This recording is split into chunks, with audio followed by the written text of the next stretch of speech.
know, because I'm gonna probably ask you a little bit about, Mark, give me a countdown. In 5, 4, 3, 2, 1.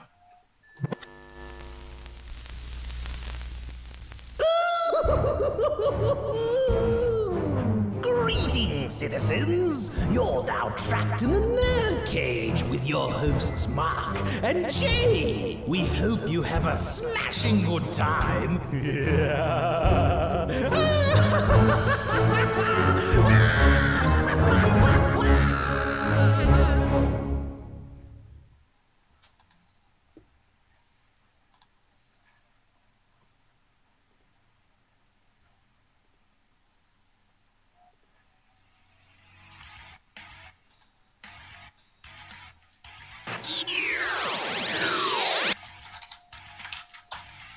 Yes, hello and welcome. That's right, you're trapped in NerdCage Live.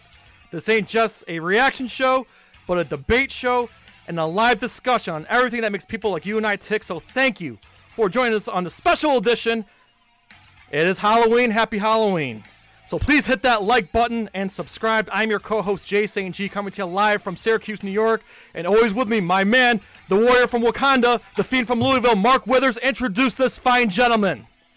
Hey, what's up, guys? I'm super excited to be here as usual. And yes, the moment we've been waiting for is finally here. I know we've been talking about this for a few weeks, trying to get you guys amped up, but the day is here, and I am beyond excited because I haven't talked to this guy in forever.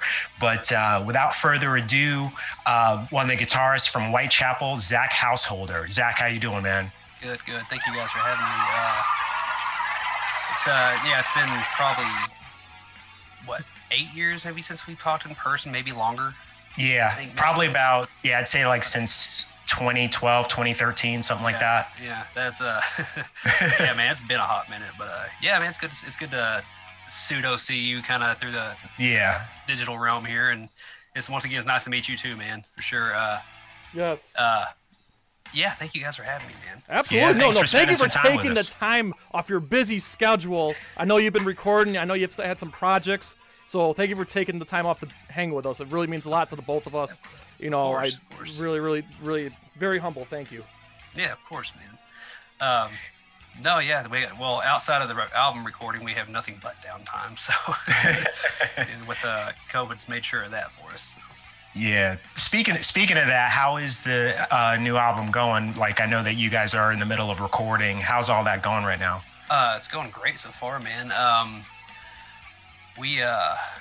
think we're probably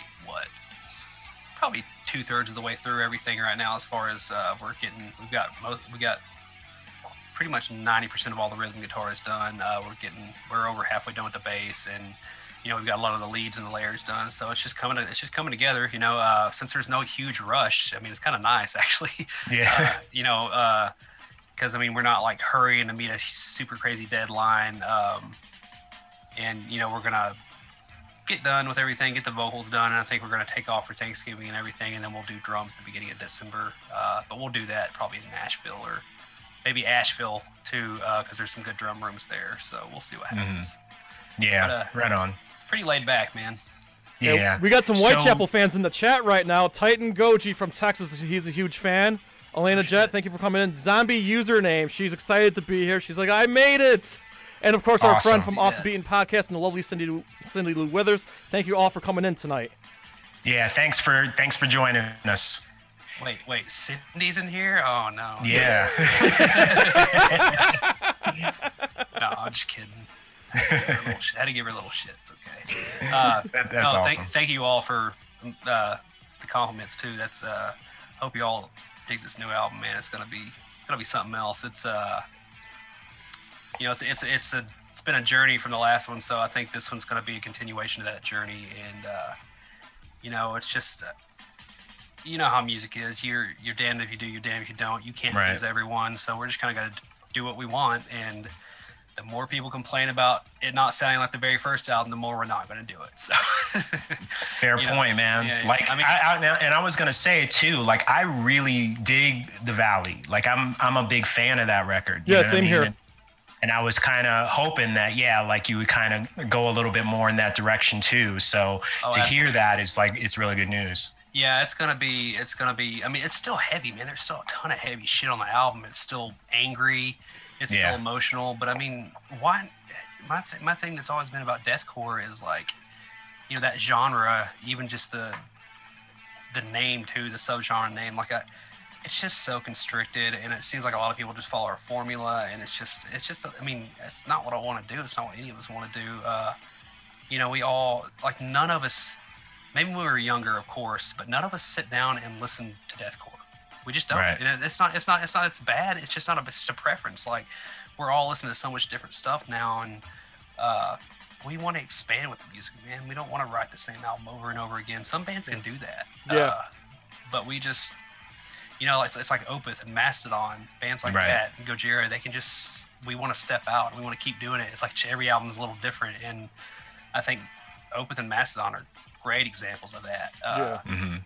And like Mastodon, Emperor of Sand, that album, I don't know how everybody felt about it, but I love that album. It's so good. It's so not like their first two albums, you know, and but they're both great, so that's the good part. Yeah. That's how I feel about like the most recent Gojira too. Like, you know, like it's just so good, you know, and it's so different from the stuff that, you know, they used to do. You know, as far as go ahead, I'm sorry. I was gonna say, look at Slayer. I mean, Slayer's a prime example. I mean, they, you know, they're 80s thrash, and then they changed it up in '94, and then in '98 they went nu metal a little bit for the next couple albums. You know, like so they've, you know, Slayer's got a history of changing it up too. I think they're more of a legacy band as far as like. They kind of keep it, but even then, when they changed it up a little bit, it was still Slayer. It was still, you know, it was still. I mean, like people would argue that Seasons in the Abyss is when Slayer kind of went a little, you know, mainstream. But like, I love that album. One of their best albums. Like, and then, and I'm like, God Hates Us All, hands down, is one of my top 5 albums of all time. Yes, I agree. Disciple. I agree with that. And pissed off album I've ever heard, and then you have like these OG Slayer fans that hate it just because it's like slower and. I'm like, dude, you haven't listened to it, man. You got to sit down and listen to the album. And it's angry. There's some one-liners in the album that are just perfect. Like it's like so hateful, but the right kind of hateful. Yeah. And there's some attitude on the album for sure, man. And that's and I'm sure, you know, it's funny. It's kind of a bummer they don't play a lot of it live, but I'm sure they toured on the album for so long. I wouldn't want to play it live either if I was them. But luckily, we got to tour with them a lot. Nice. I think. Of all the bands that we've toured with in our career, Slayer has been the band we've toured with the most consecutively because we've done 3 Mayhems with them. Oh. Right. And then a bunch of stuff in Europe here and there. You know, they'll be on random festivals here and there. But so we got to see 3 generations of Slayer. Man, we got to see the original one with Hanneman and Lombardo drumming, and then the next one was Lombardo drumming with Gary Holt on guitar. Yeah. And then the last one, Bustaff was on drums, and you know, with Gary Holt and everything. Do you got any stories about Jeff? You know, that first Mayhem in '09, we were just a bunch of young, dumb kids, and I'm pretty sure if I'd approached Jeff at a party or something, I would have just peed on myself. So I didn't really go to a witness. But they kind of kept to themselves. Slayer didn't really come out and party much or anything. Even in '09, you didn't see him around a lot. So, but as time went on, you know, I mean, Gary Holt. Nothing but good things to say about that guy. He's always been generous to us.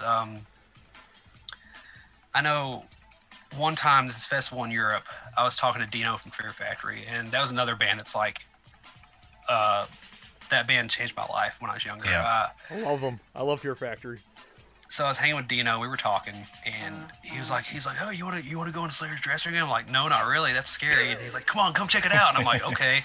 And so we go in there, and it's like, you know, they dress up their dressing room. It's like all red and dark and everything. And there's like a Marshall refrigerator that has, you know, it's like one of those little Marshall, like, it looks like a Marshall cabinet. It's a fridge. And like, you go in there, it's like, and Carrie's in there, and Dino's like, "Hey, this is Zach, blah, blah." And immediately I could tell like Carrie did not give a fuck. He didn't want me in there. You know, I get it. I know how you felt. Right.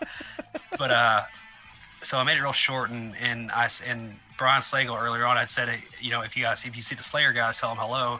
So before I walked out, I go, "By the way, Brian said hello," and Carrie just goes, "Who's Brian?" I was like, "Brian Slagle, you're the record." He's like, "Oh, okay." And that's all he said. That was it. And then I walked out, and that was my experience with Slayer. So, but no, that band, like, got to see a lot of iterations of them, and man, 2012, their production, dude, it was like massive, yeah. Insane. I remember like that. the inverted cross calves with the flames coming out, dude. It was, and it wasn't really calves. It made it look like, inverted crosses of Marshall calves, but it was really just like screen door material with Marshall logos on it, and it was really, really cool, man. Like that era was just something else, man. But yeah, that band, and we used to tour with Impending Doom a lot back in the day too. I love those guys as well. They're good friends of ours. But now that I've got off on tangent, sorry, I didn't mean to. No. I love hearing these stories. This is what everybody wants to hear, man. Yep. So, these sort of tales from the road and like your experiences and stuff like that. And a lot of the stuff you're talking about is like before I even knew you, so it's super interesting to me. Yep. So back in that 09 tour though, I remember going to that tour. Manson was on that tour too. Do you got any stories about Manson or no? Well, actually, tell them the marker story. It's getting at the marker story. This involved Black Dahlia murder, and we were at this signing, and so we're all in this big row of chairs, and so we're at the very end, and there's a curtain, and on the other side of the curtain, the last band that people get to is Manson. So we're sitting there doing the signing, and I think Brian from Black Dahlia, he was half drunk, and he kept hollering shit like, like, this way to the dope show, like putting people down the line, and just kept on saying stuff like that, and like kept on making comments about what was the show that everybody thought Manson was in as a kid? The Wonder Years. Yeah, he kept on making like Wonder Years comments, stuff like that, and finally what happened, he kept saying shit, and then like Gabe went to like peek through the curtain when Brian had said something, and Gabe went to peek through the curtain, and Manson got a Sharpie and threw it at Gabe's face, and Gabe just shut the curtain real quick and like flinched back, and I think Manson got up and left. Yeah. But I mean, I'm gonna move this mic here real quick, guys. It turned a little bit. But I think that was the extent of my Manson experience. He wasn't really out a lot either, I don't, like, you would walk, usually our stages and our bus was a good ways away from the main stage most of the time, so the only time we'd be around main stage is like to go to catering or go shower and stuff like that. But the Manson one was fun. It was more fun just because of Slayer, but that first year in 09, that lineup for some reason, like that whole tour, it was, our stage alone was it was us, Behemoth, Joffrey Cowboy, Black Dahlia, and Cannibal Corpse. That was our stage. That's a good lineup. Hell yeah, it was. And then the other stage was All That Remains in Trivium, and God Forbid. And I miss God Forbid. Yeah, God Forbid. Me too. I miss them. Incredible band. I loved watching that band. They're fantastic. And then the main stage was, if I'm not mistaken, I know Killswitch was on it. Yep. Is Killswitch? God, who else was on that first tour? Was it AFI? Shit, I don't. No, AFI wasn't on that one. No. But the first year. Someone in the chat might know. Speaking of Paul, welcome. Off the Beaten podcast says that 09 tour was the first time I saw Whitechapel here in Chicago, and he also says he missed God Forbid too. Yeah. That first Mayhem we did. Paul. Or I'm sorry, not Paul. Well, hello, Paul. I'm reading the messages here, but Off the Beaten podcast, that first Mayhem you're referring to, that was our first big festival tour like that, and it was unfortunate because our drummer at the time, Kevin Lane, he had just made a switch with some of his equipment. Oh, it's where it is. Bullet for Valentine. That's who it was. Bullet was on the tour. I don't know why I got that confused with AFI. Yeah. It was Bullet, Killswitch, and there's a few other guys on that stage that year. I just can't remember who though. But regardless, that 09 Mayhem tour is when our drummer started. He literally just had the worst time of his life. His feet just left him. He could not play fast doubles on that tour. Something happened. It was just a brain hiccup, and I felt real bad for him. It was just, and he had got some new equipment, some different pedals that he went from like Iron Cobras to Axis and didn't really transition very well and had a lot of issues. And so that first Mayhem, we just had to kind of suck it up and play through the stuff as best we could. Kevin's incredible. He's an incredible drummer, great rider. It just was unfortunate for that tour. But yeah, that was a fun tour though. I remember, God, dude, some of the nights I got drunk on that tour. Holy shit. God, dude, I remember one night there was a Jaeger luge, and like I remember doing that a lot, and then a bunch of keg stands, and I slept through sound check the next day. And it was weird when I got up to go to catering before we played, I was still drunk and I didn't really realize it. And then the first note we hit on stage, like the first time I like moved my head, the headache just instantly. Oh no. It was just instant. Wow. And I was like, oh, there's the hangover. Like it was like right then and there. So trying to figure out what city you were in too. Yeah, dude, it was unreal. That was one of the drunkest nights of my life, I'm pretty sure. Spinal Tap. If I did that now, I would be out of commission for 3 days. There's no way. I can't do that. Yeah. Like I don't know how people still do that shit. Yeah, I definitely couldn't. You know. Yeah. There's no way, man. That shit's it's too. I'm trying to remember though. That first Mayhem, the first 09 Mayhem, that was the Manson one, correct? Mm-hmm. Pretty sure. And then 2012 was Slayer and Motorhead. And, who was the headliner? That was Slayer. Wasn't the headliner of that tour? Slipknot was. That's right. Yeah. How did I forget that? Holy shit. Yeah, because every night, Evan, you know, our guitar tech, Evan. I'm pretty sure there's maybe out of 6 weeks of that tour, there was maybe a week that I didn't watch Slipknot, maybe. Because every night, Evan and I would like add these cargo shorts, and I would just stuff the pockets with cores, and like we'd go watch Slipknot together almost every night. And man, that was another. That was kind of a bummer too, in a sense, because you know Slipknot is incredible to watch, but their drummer Joey that was his last tour with him. He was taking a shit that tour, man. It was a bummer watching him. Mm-hmm. You know, watching him play some of these parts that I know he could play, but he was just having a rough time, man. I think he had some problems and some demons that he was dealing with. But because you know, some of the parts would start. You know, some of the parts you've heard that are iconic on Slipknot records were just not being played the same way, and you know, I don't think 90% of the fans notice it, which is fine. And I just know what Joey's capable of, like especially on those first 2 albums, you know, and the guy was unstoppable. He had attitude about it, and I hope he's doing all right. I don't know the guy personally, but I hope he's like recovered. Yeah, I saw him play with drum for Rob Zombie, and he also had his other band Murder Dolls open for him, and he was lights out. At the time, it was 2010, so it was kind of before he started falling off. Shout out in the chat here, Zombie username says, wanted to see Whitechapel As I Lay Dying and Shadow of Intent this year. Still got my tickets. Yeah, I had a couple shows booked this year. I had Body Count booked right when that pandemic started, man. I'm like, oh, man, this year's been such a bummer. Yeah, that's trust me, we were bummed that As I Lay Dying tour didn't happen. Excuse me. I'm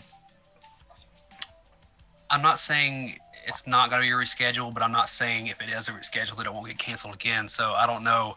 It's still up in the air right now. Yeah. I don't know how they're doing the tickets right now. You know, some people can't get a refund because they say that's postponed. It's not canceled. So I don't know how that's going as far as like if you need to get the money back. But hopefully, you know, this is not like some of those bands that were selling tickets to shows and they're like $100. You know, I'm sure our ticket was like $30 maybe at the most. But no, that's another interesting topic too. The whole As I Lay Dying thing. You know, with you know, apparently Nick just left the band. Oh wow, I hadn't heard that. Oh. Yeah, I think Nick.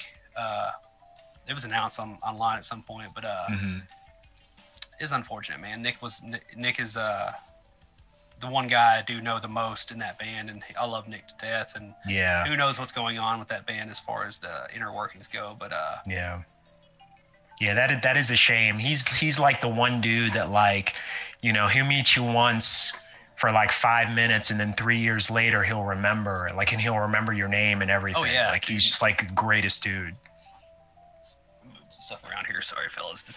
I had to set this up really quick, and it's there we go. Okay. Hey, quick topic change. Tell us about this Titan Audio project that you're doing. Well, we had so much downtime. I was like, well, I guess I'll start my business that I've always wanted to try. So basically, you see the studio behind me here. Like, well, this is the control room, technically, but I officially made the studio an LLC, like my own business. And the idea is I have a really, really great, amazing designer, a guy that's been designing studios for like 30, 40 years.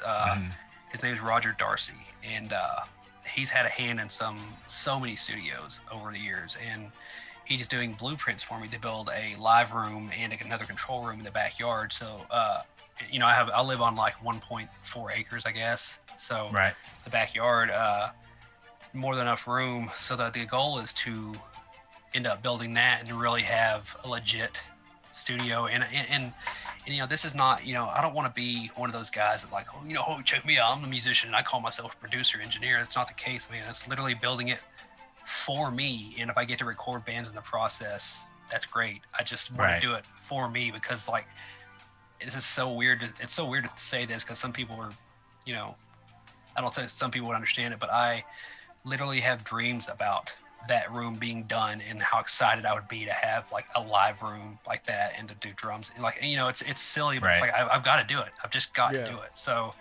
but with everything going on right now, like I can't start building, I can't break ground right now because A, we're not touring. Yeah.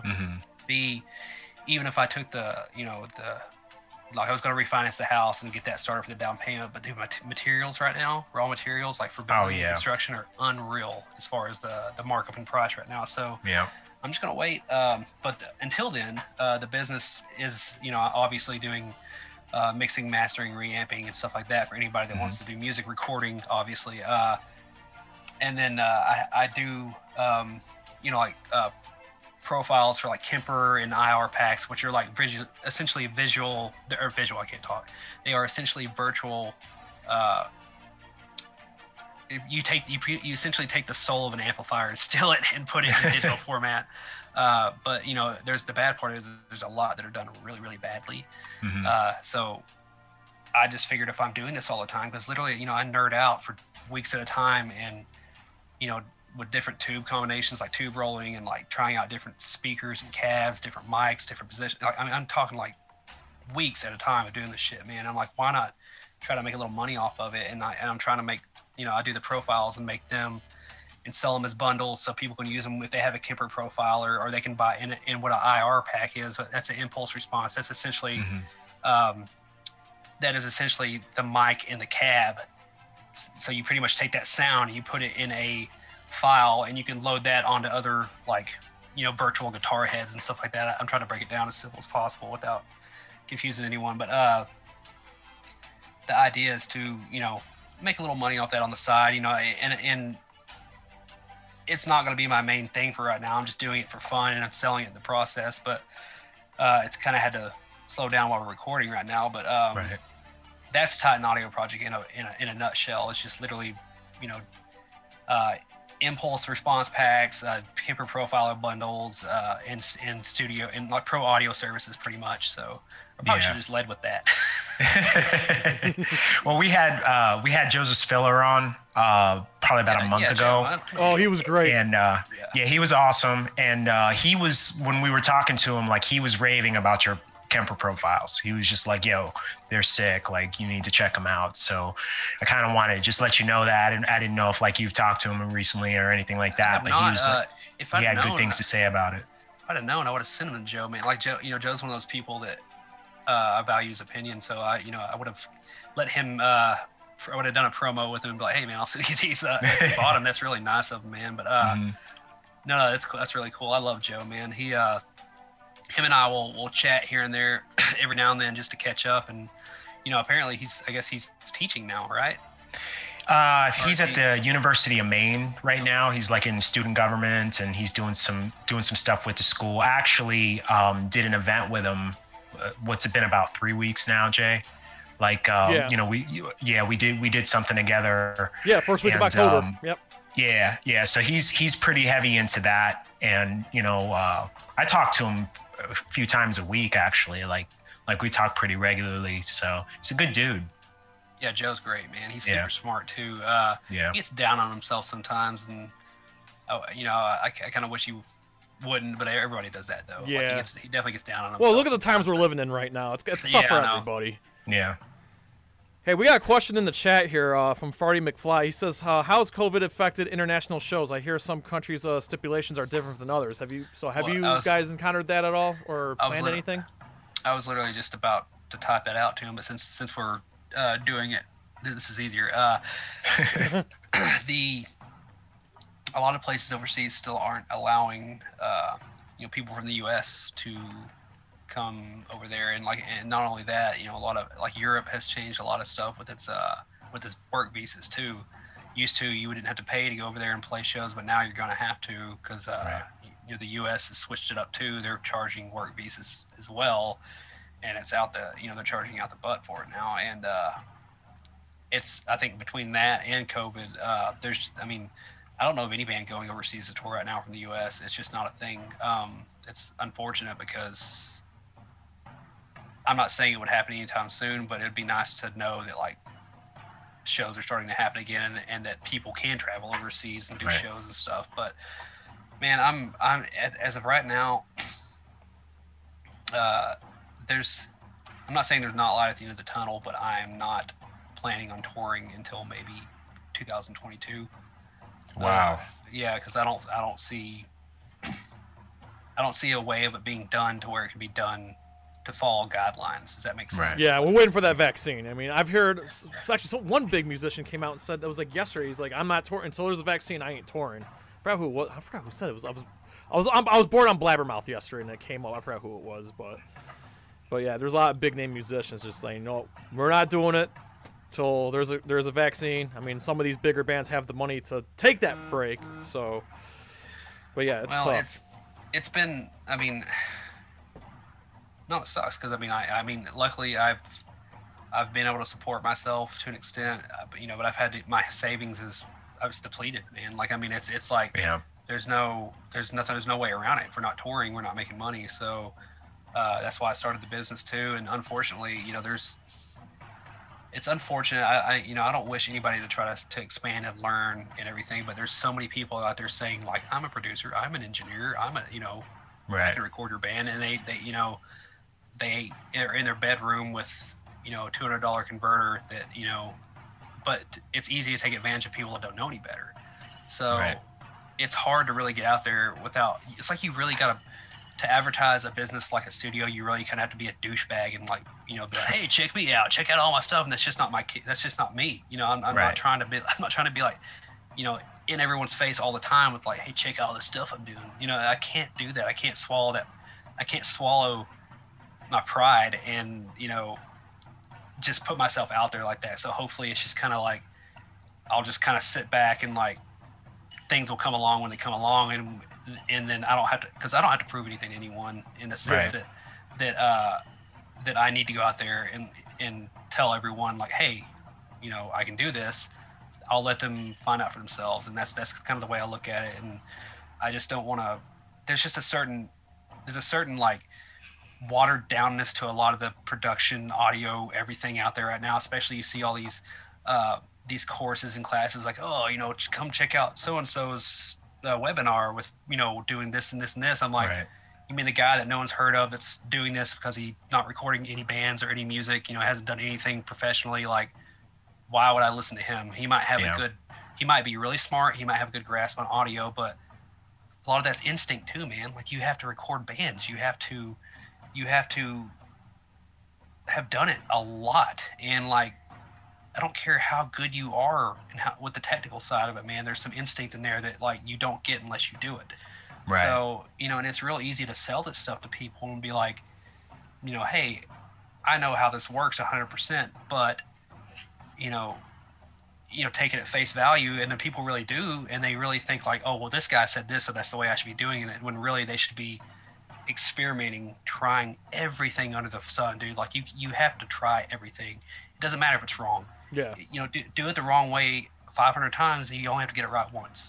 I mean, and it's all taste too. It's all preference. Like, and it's a fad right now. It's a fad to follow, these, everything's sounding a certain way with all these newer productions and these bands. And I get it. I'm not complaining about it, but my thing with Titan Audio is like, it's not going to sound like that. It's going to sound like, it's going to sound not like all the, the recordings with the, super fake blended drums. And, it's like a lot of them lack the high end and the presence and the air of some of the metal albums we all grew up to love.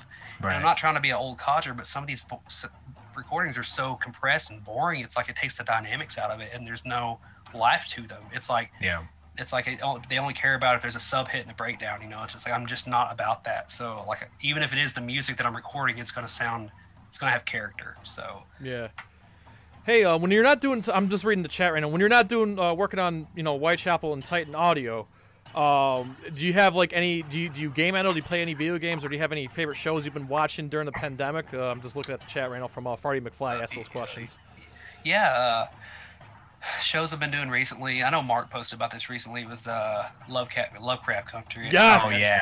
Yes. You got through. That is my show. It was weird, man, because like it started and I was like, I don't know, and I kept watching and I was like, and then I kept watching. And I was like, all right, I'm into it. Like it took me. Really. You had to just.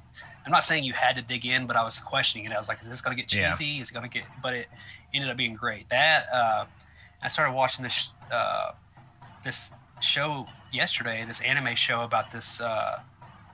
It just showed up on Netflix. I forget what it's called now. It's about a kid it's about Greek, the ancient Greek gods. And oh yeah, what is that called? It's man, I'm having a brain fart. I'm on episode 3 now. It's pretty good so far, but something Zeus, right? Yeah, it's so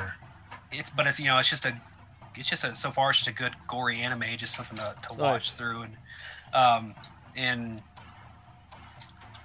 I don't know, movies I've seen lately. I've been trying to go back and watch some horror movies I hadn't seen before. I just finally watched The Stuff. I'd never seen it. Yes! Oh, that's classic. Yeah, I finally watched that. It was pretty good. It was worth the watch for sure, man. As far as video games, though, it's weird. I go through phases, especially in the wintertime, is usually when I sit down and, like, it's the perfect time to zone into a video game in the winter, because usually I've just gotten back from Europe. Yeah. And, I'll wake up earlier and sit there and play for a while. And, I drink coffee. And last year I was doing, I really got into, oh, Lord have mercy, brain farts. My brain is fried after today. It was an open RPG. It was the not Elder Scrolls, but Final Fantasy. No. It's one of the. You know what? I'll get back to that. Either way, but usually what I do is I'll wait on. There's certain games and series that I have to play sometimes. So you're into RPGs. Well, it depends. It just depends. Like, it really doesn't have to be an RPG. Like, if the new Mortal Kombat comes out, I'll literally pull out. This guy's a Mortal Kombat fanatic. Yes. Oh yeah, dude. Oh yeah. Yes. Yeah. Dude. So if one comes out, it's like, okay, I gotta pull out the PS4 and just, I hadn't turned it on in like 3 months, but the new Mortal Kombat's out, so I want to play it. But did you see the new characters coming out for Mortal Kombat in a couple of weeks? I saw Rambo, but I didn't see. So how do you feel about that? Be honest. Well, I think they did a good job. Okay. I think they made him cheesy enough to where I enjoy it, because it's Rambo. It's Rambo. Like, it's Rambo, and it's supposed to be a little cheesy. And I thought it was fucking cool. But I mean, I think it's cool anytime they put some characters in a game like that. Yeah. And because with Mortal Kombat and those studios, they're gonna do it right, man. They're gonna even if it is a little cheesy, it's still gonna be great. And it's weird too, because a long time ago, before they released the DLC of Terminator, I had tweeted at it was either Ed Boon or John Tobias. I can't remember which one on Twitter that I follow. It was one of the two. I tweeted probably Ed Boon. And I said, I was like, man, it'd be really cool if you guys did a T2 era downloadable character. And I swear to God, it might have already been on a thing, but I swear the next few months is when they started announcing it. But I'm sure they already had it in the works. Yeah. Because the T2 was on Netflix at the time, and I was like, man, how sick would it be if they made that a thing? And I was on Twitter when I was watching T2, and I said that. But I'm sure maybe he was watching T2 on Netflix as well, and he got the same idea. So or someone did in this team, and they pitched it. And I'm sure, but either way, I thought that was cool too, especially when he catches on fire, and it's the exoskeleton. So, but the last game that really just sucked me in, that was awesome, was the last God of War. It was incredible. That game was amazing. So you just revealed to everybody you're a PlayStation guy. I was Xbox for the I was Xbox 360 for the longest time, man, and I just fell off because I never got a 1. I just never got a, and I only have the PlayStation 4, because I really wanted to play this one game, and my friend Justin, he's a really good friend of mine from years ago in bands, and he's like, look, dude, I don't play my PS4 ever. You can just borrow it until I want it back. And I said, that's okay, cool. It's just been at my house, so that's the only reason I had a PS4. I just don't go out and spend a lot of money on systems and stuff like that. And if I do, it's like 4 years after they come out, because I can't dedicate the time that I would love to dedicate to video games. But that last God of War, though, I mean, I ain't gonna lie, man, that game was gorgeous, and it looked incredible. And then there's the chat's lighting up right now. You just made everybody's day.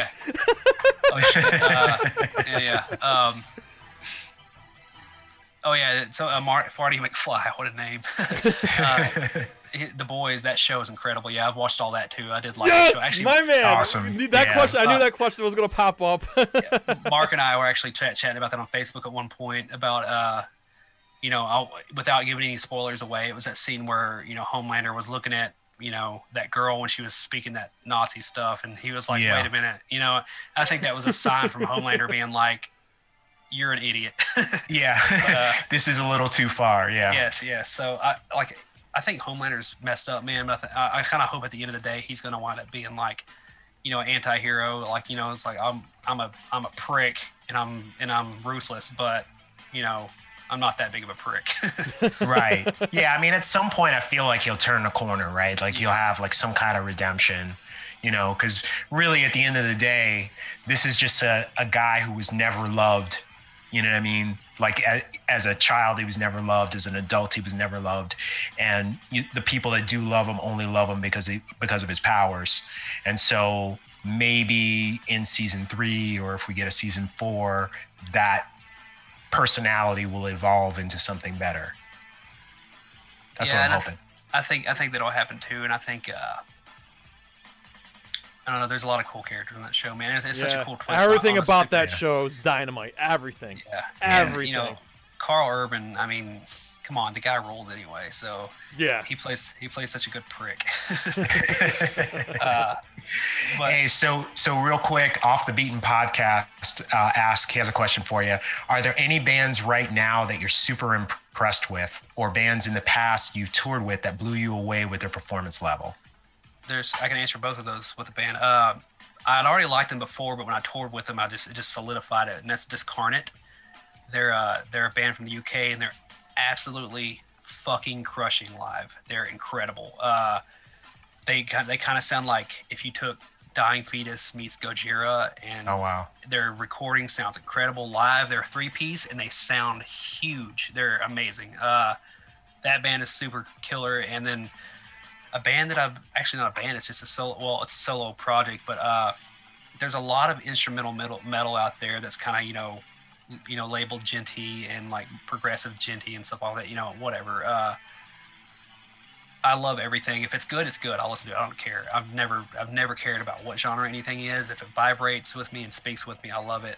Right. But the one guy out there that is doing the instrumental, heavier, djentier stuff correctly is Pliny. Pliny is amazing. I've been listening to some of his stuff front to back, man, and it's just exciting, and I don't get bored. And he's just an incredible artist. He's made me feel inspired again when it comes to music, which is hard. The older you get, it seems like the harder it is to get inspired when it comes to that stuff. But he's made me want to pick up a guitar and really just try different stuff again. And I know I'm not saying that like I'm nothing inspires me. I'm not saying it like a spoiled brat, but I mean I'm so picky now. I have expectations. I have high expectations when it comes to where I want my inspiration to be fed from and how I want it to be fed. I don't want it just to be like I don't want to be impressed with something that's just, that makes you feel like it's good because of it. If it's a breakdown that's just produced and recorded really well, it's like, you want to look past that and you want to be like, okay, take all that production away and see if it still has attitude, if it still has vibe and stuff like that, and so now it's when I listen to music and it's like this band, Vola, I think they're from Sweden. They're kind of like Meshuggah meets Dredge. It's really, really cool. Yeah, it's incredible, man. And of course, you, Mark, Catatonia. Oh yeah, you introduced me to Catatonia.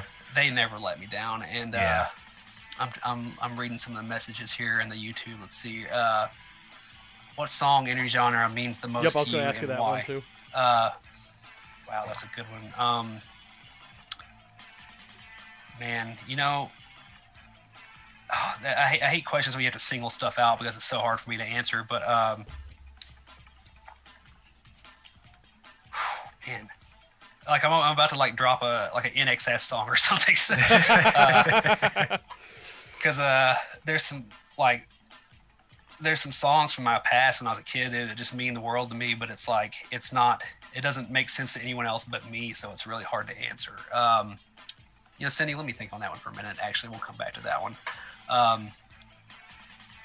And someone asked me about Zelda. Yes, I played that a ton as a kid, but Mega Man was my shit though. Mega Man was my nice. I was Rain Man at the Mega Man games, so that was What is everyone in the chat say? Oh, that's everyone in the chat. I'll let you all answer that stuff. And then Fardy McFly says, "What's Phil up to these days? Is he a gamer?" Oh, Phil's a yeah. Gamer. He plays a lot of I know he's into a lot of the Call of Duties and stuff online and Mortal Kombat online and stuff. I don't know what he's playing the most right now, but no, Phil's a huge gamer. If you follow him on social media, he usually posts about it and everything. But he's in a different type of games that I am. Like he likes the online competitive stuff, and I'm more like the not online kind of games. I feel you there. I just hate getting sniped out by like a 5-year-old kid, and I'm just like, okay, that's it. I can't be here. I prefer to have friends at my house and we play Mario Kart, Mortal Kombat.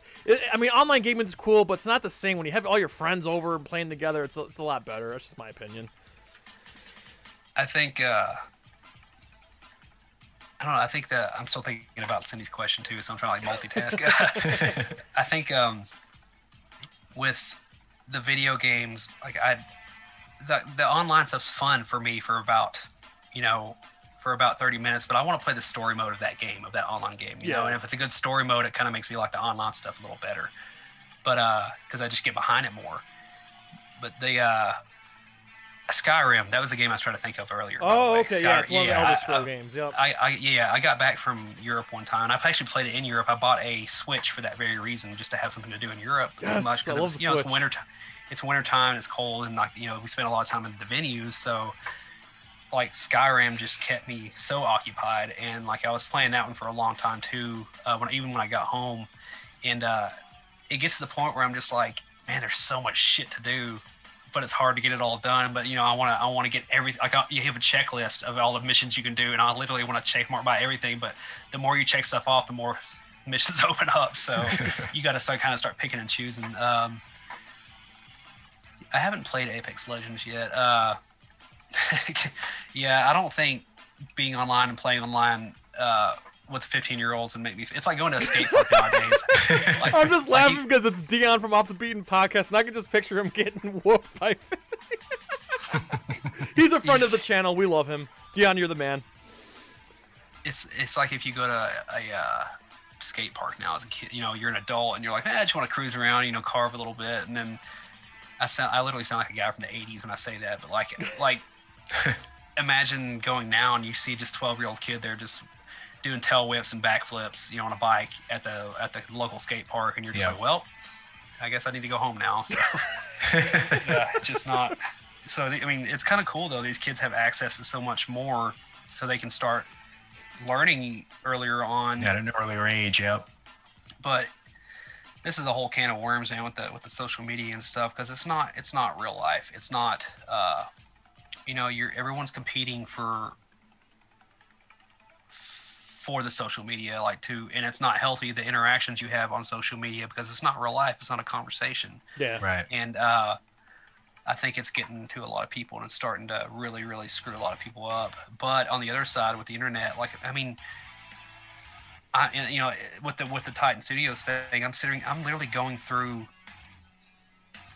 videos on YouTube and reading ebooks of electrical engineering to educate myself, and I can't imagine being a kid now and having access to that. Right. And it's pretty incredible because on the flip side of the coin, like, there's so much more they have access to. Like, these kids that are 12 years old and 10 years old, they're shredding on guitar. But it's amazing for the fact that they're learning it that early. And then on the other side of the coin again, they need time to suck. You got to have time to suck. You got to have time to do it wrong. You got to have time to really say, if you just say, here's how you should do this one thing at a young age, they're either going to keep doing it that way or they're going to take it and utilize it and make it better and do it their own way with their own twists on it.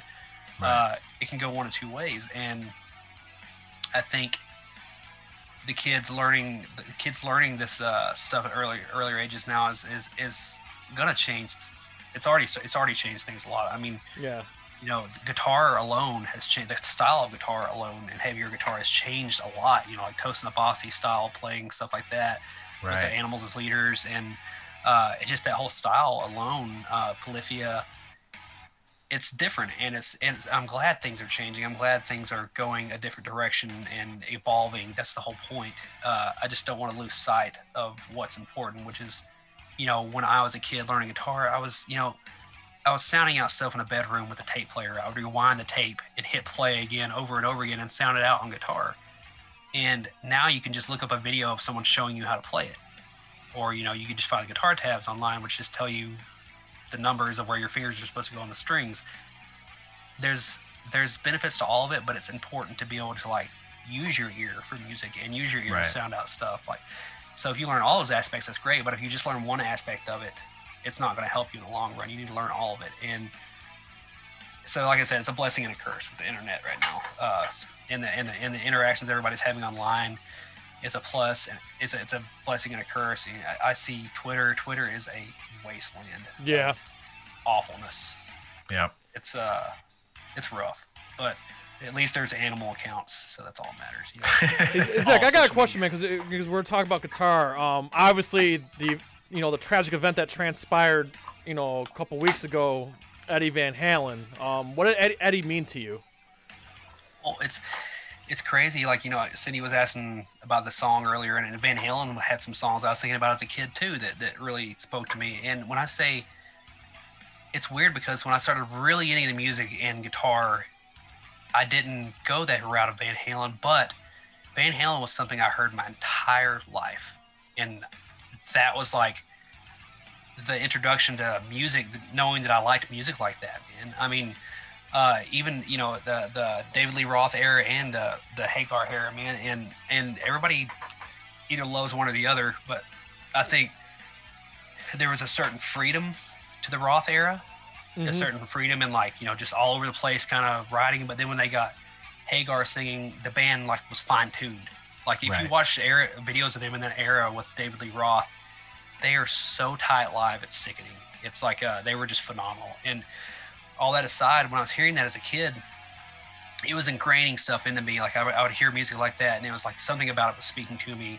So even though I didn't go the path of really digging into Eddie Van Halen, like Ben Eller, I know you, Mark, you I don't know if you know Ben Eller or not, but he's a big guitar online guy, and he's one of our friends here in Knoxville. But he's a big Van Halen guy and was big into Eddie Van Halen, and he went that route when he was younger. And whereas I went like the Metallica route, with Hatfield, he was kind of my idol as a kid, and so it was just a different path for me, but it was still there.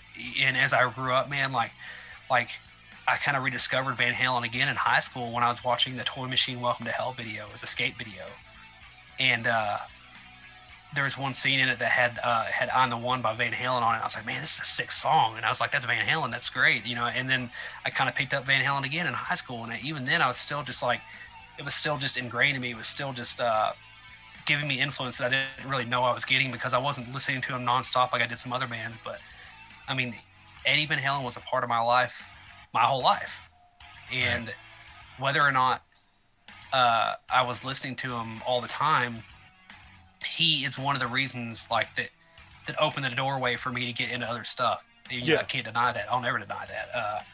He was a trailblazer, man. Like no one was doing what he was doing in '79 when that album came out. Nobody was doing that. Nobody. Yeah, there's a question in the chat here saying from Zombie username, do you have a favorite Whitechapel song that you love playing on guitar live, and if so, what is it? And so glad you guys played the encore of Vicer Exciser. Let's see your favorite song I like to play. I think one of my favorite songs I like playing on guitar with Whitechapel is. We'll do a few answers. Like as far as the technical aspect goes, like as far as a kind of a techie, more old school deathcore kind of song, Eternal Refuge is always a lot of fun.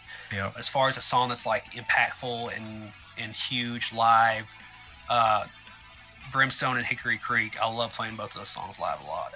Just something, they have emotion, something about them that's just it's just got something to it, man, and I really enjoy playing that stuff live. As far as a song that I like to play the most, just in my, like as far as a Whitechapel song, I've always liked playing, I don't know, I always liked the intro riff to Diversionation Studies. That was one of our old songs from years ago, but that's always a fun riff to play. It's always a catchy little riff. And then, let's see here. I think, I'm sorry about the dead space.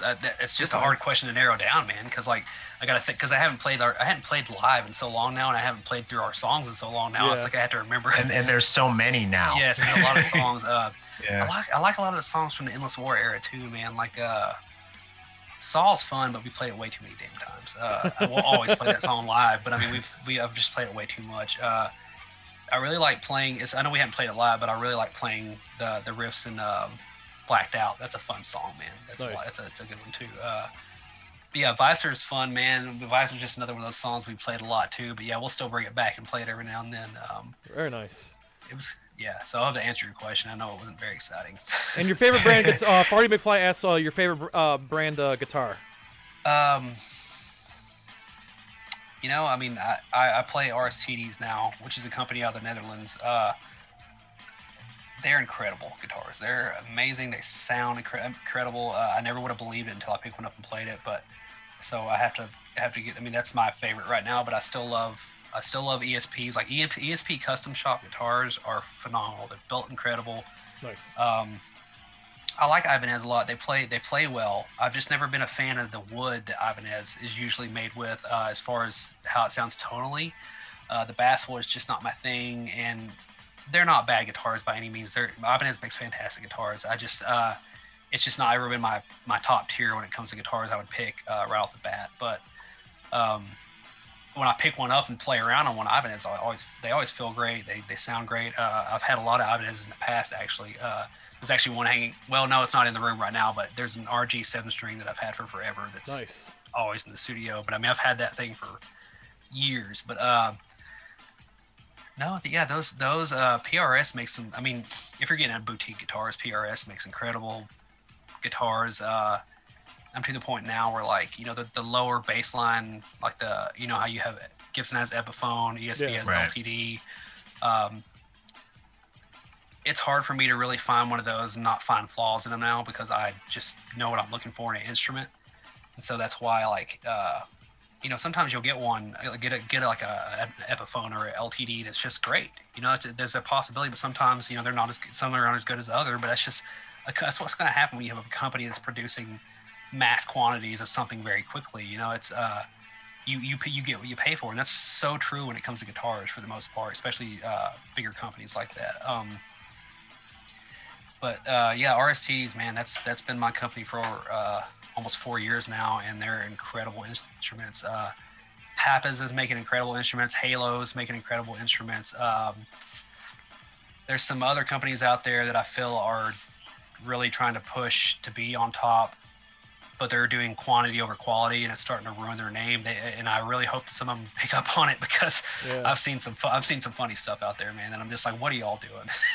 It's like y'all need to slow down and just make a good instrument, man. You all need to slow down and realize that quantity is not always the best thing. Like quality is what matters the most with the guitar for me. So I talk way too much. No, you're good. I do have. There's a question in the chat though that I totally missed here. Well, I didn't miss. We didn't get to it. But this is the essence of NerdCage Live right here. So the lovely Cindy Lou asks, "What actor is your favorite Batman?" Oof.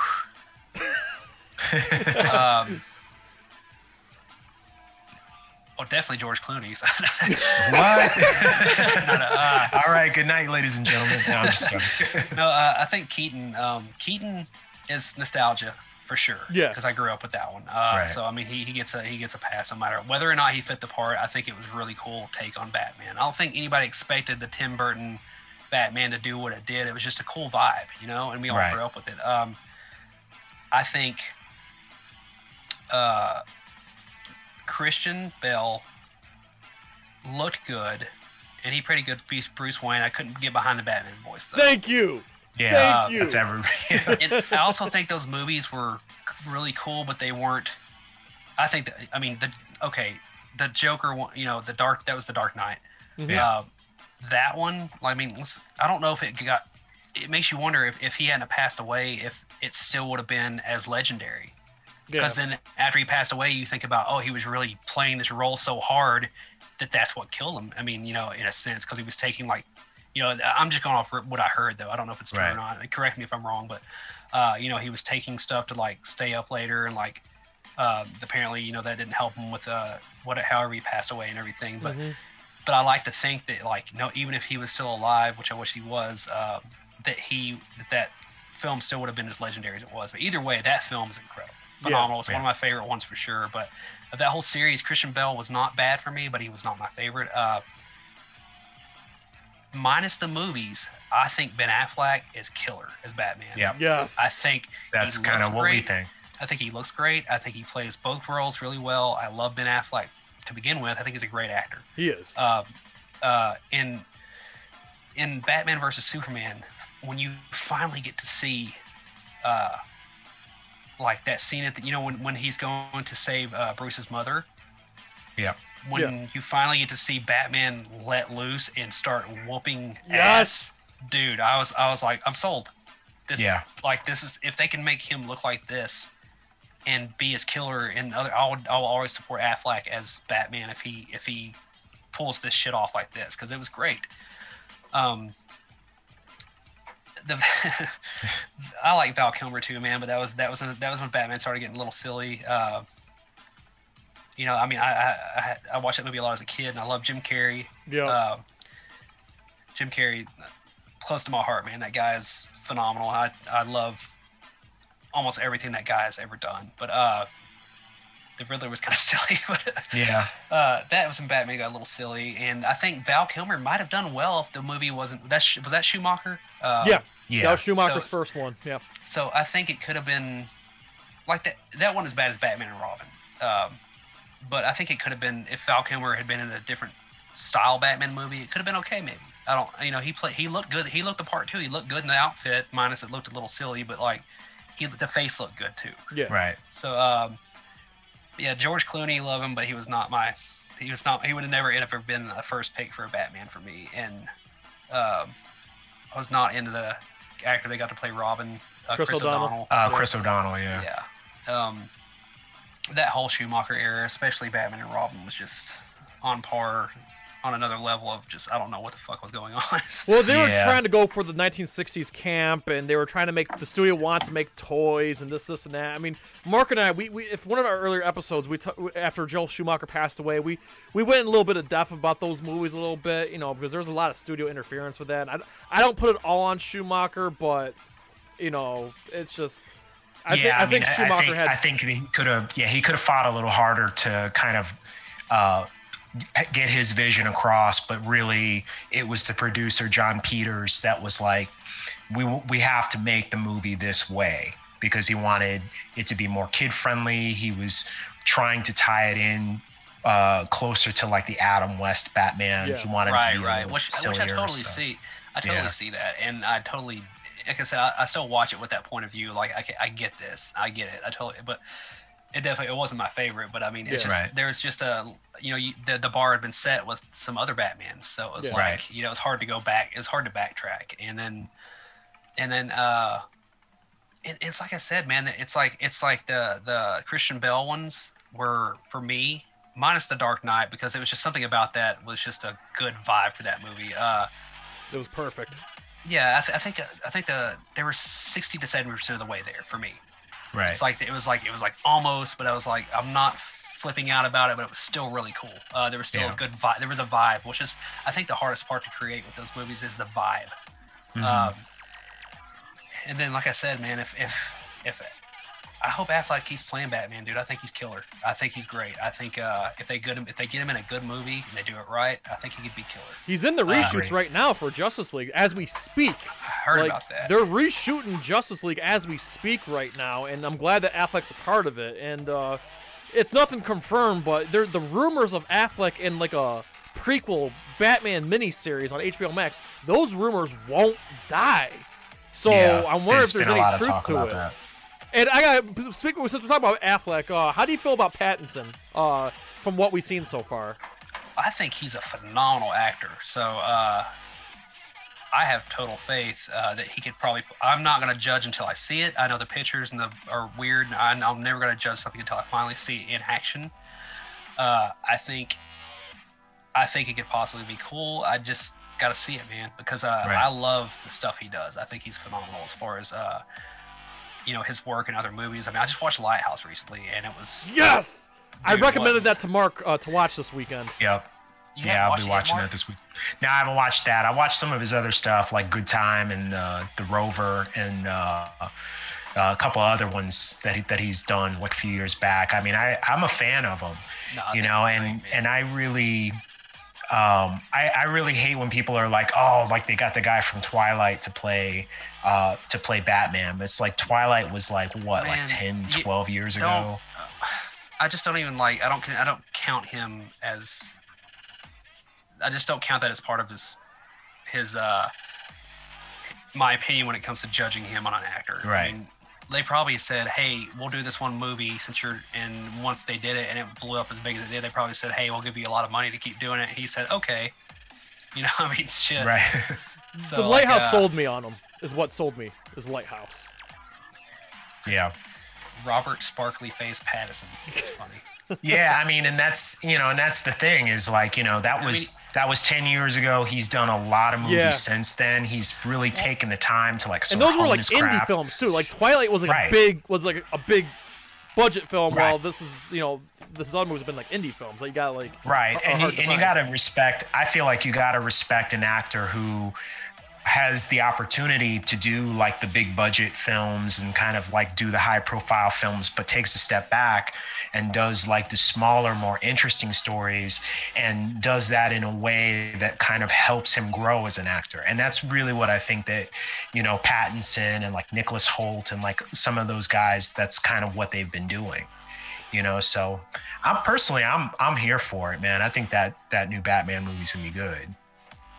And hey, Zach, can I recommend? I know you earlier when we first started the stream, you said that you're planning on watching some horror movies for Halloween and stuff. Can I recommend a couple to you, man? Go for it. Maybe you've seen them already, but I'm gonna recommend. First and foremost, have you seen Dr. Sleep yet? Yes. I mean, no, absolutely. I do. The King is. Okay. He is my heart and soul, man. I've definitely seen that movie. Okay, I'm glad. And then, have you seen Hereditary? Absolutely. Okay, all right, because those were my recommendations, but okay, you beat me to the punch. Okay. Yeah, Hereditary I've watched a few times actually. Also, The Void. Have you seen Midsummer?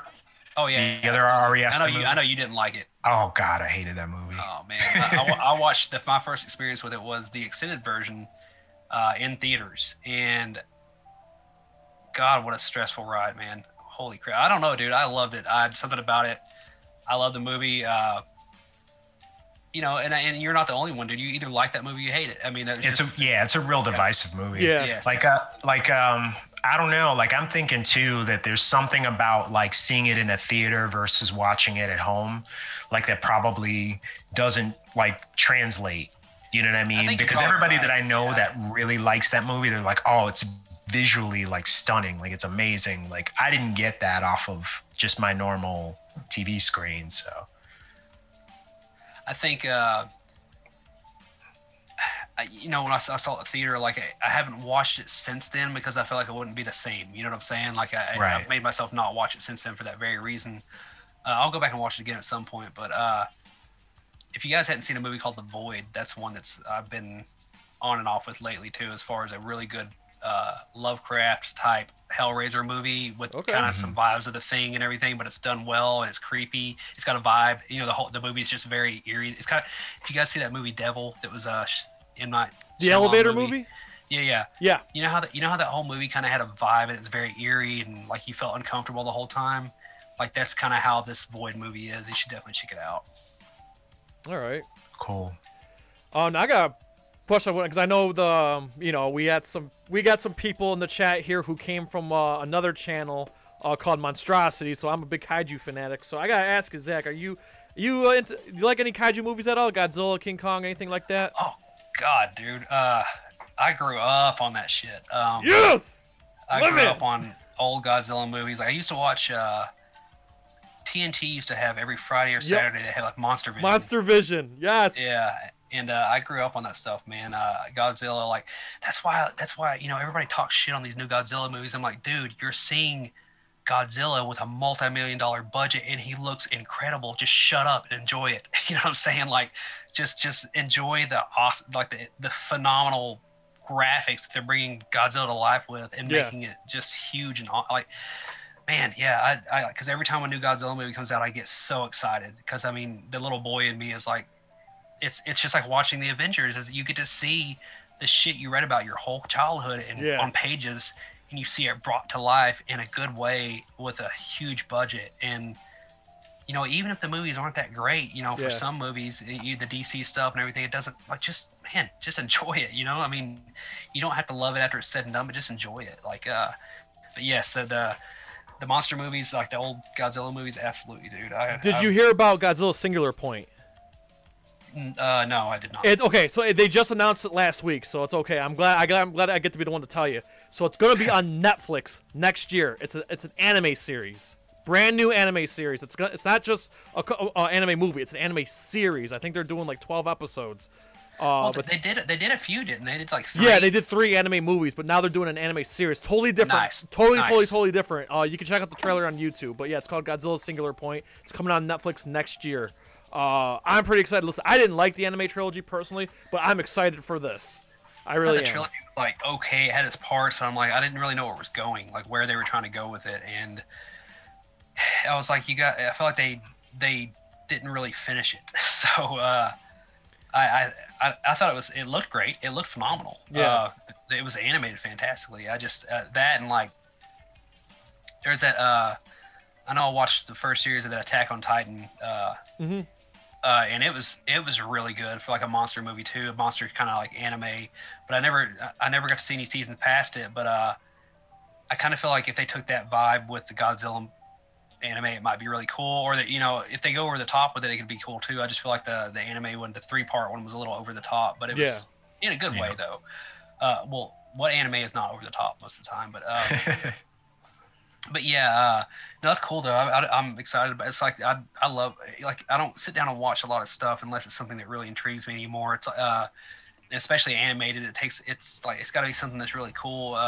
Like the Castlevania stuff, I've been watching it just because I grew up on the video games and seeing the animated version is pretty good, man. As far as a good watch, just to go through it once, and I watched season 2 a while back. I guess that was season 2, and they're going to do a season 3, but right.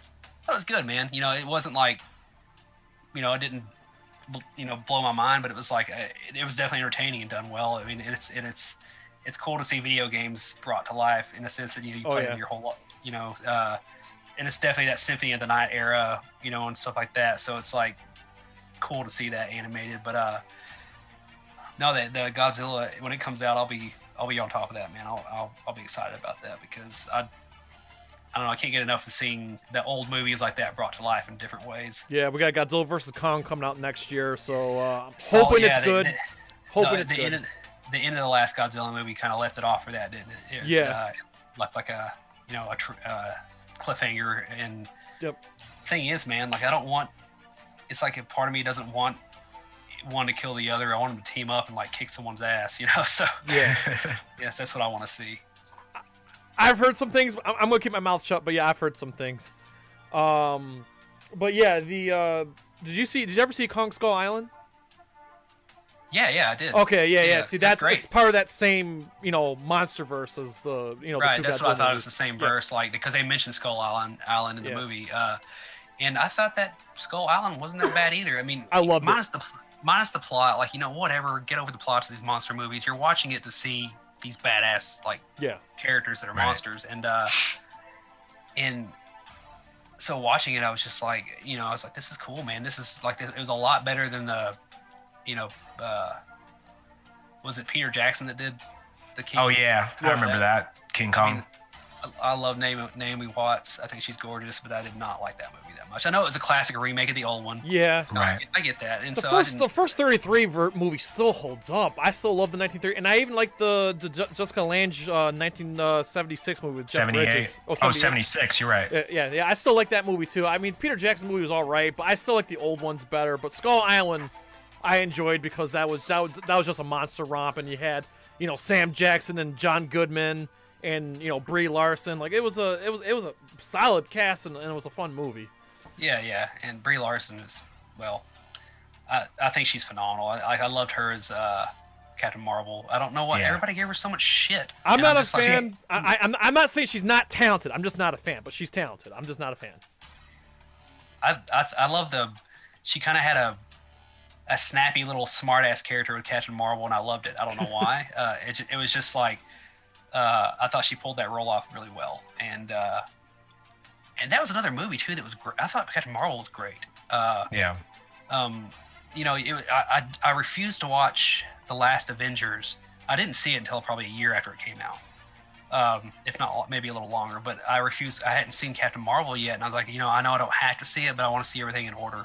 Yeah. So I waited, and finally I watched Captain Marvel on tour, and we had a night off one time, and this isn't giving anything away, but I like my favorite parts of these Marvel movies without giving anything away are these scenes. There's like I would love to have like prints of all these certain scenes from all these Marvel movies, like the scene where like Captain Marvel like does that with her fist together and like just scares all those Ronin off and everything, like that scene, or the scene in like the third Thor movie where he figures out he can basically it's the one where they're on the bridge and he's like jumping through the air with the lightning and everything, and Led Zeppelin's playing in the background, like whatever.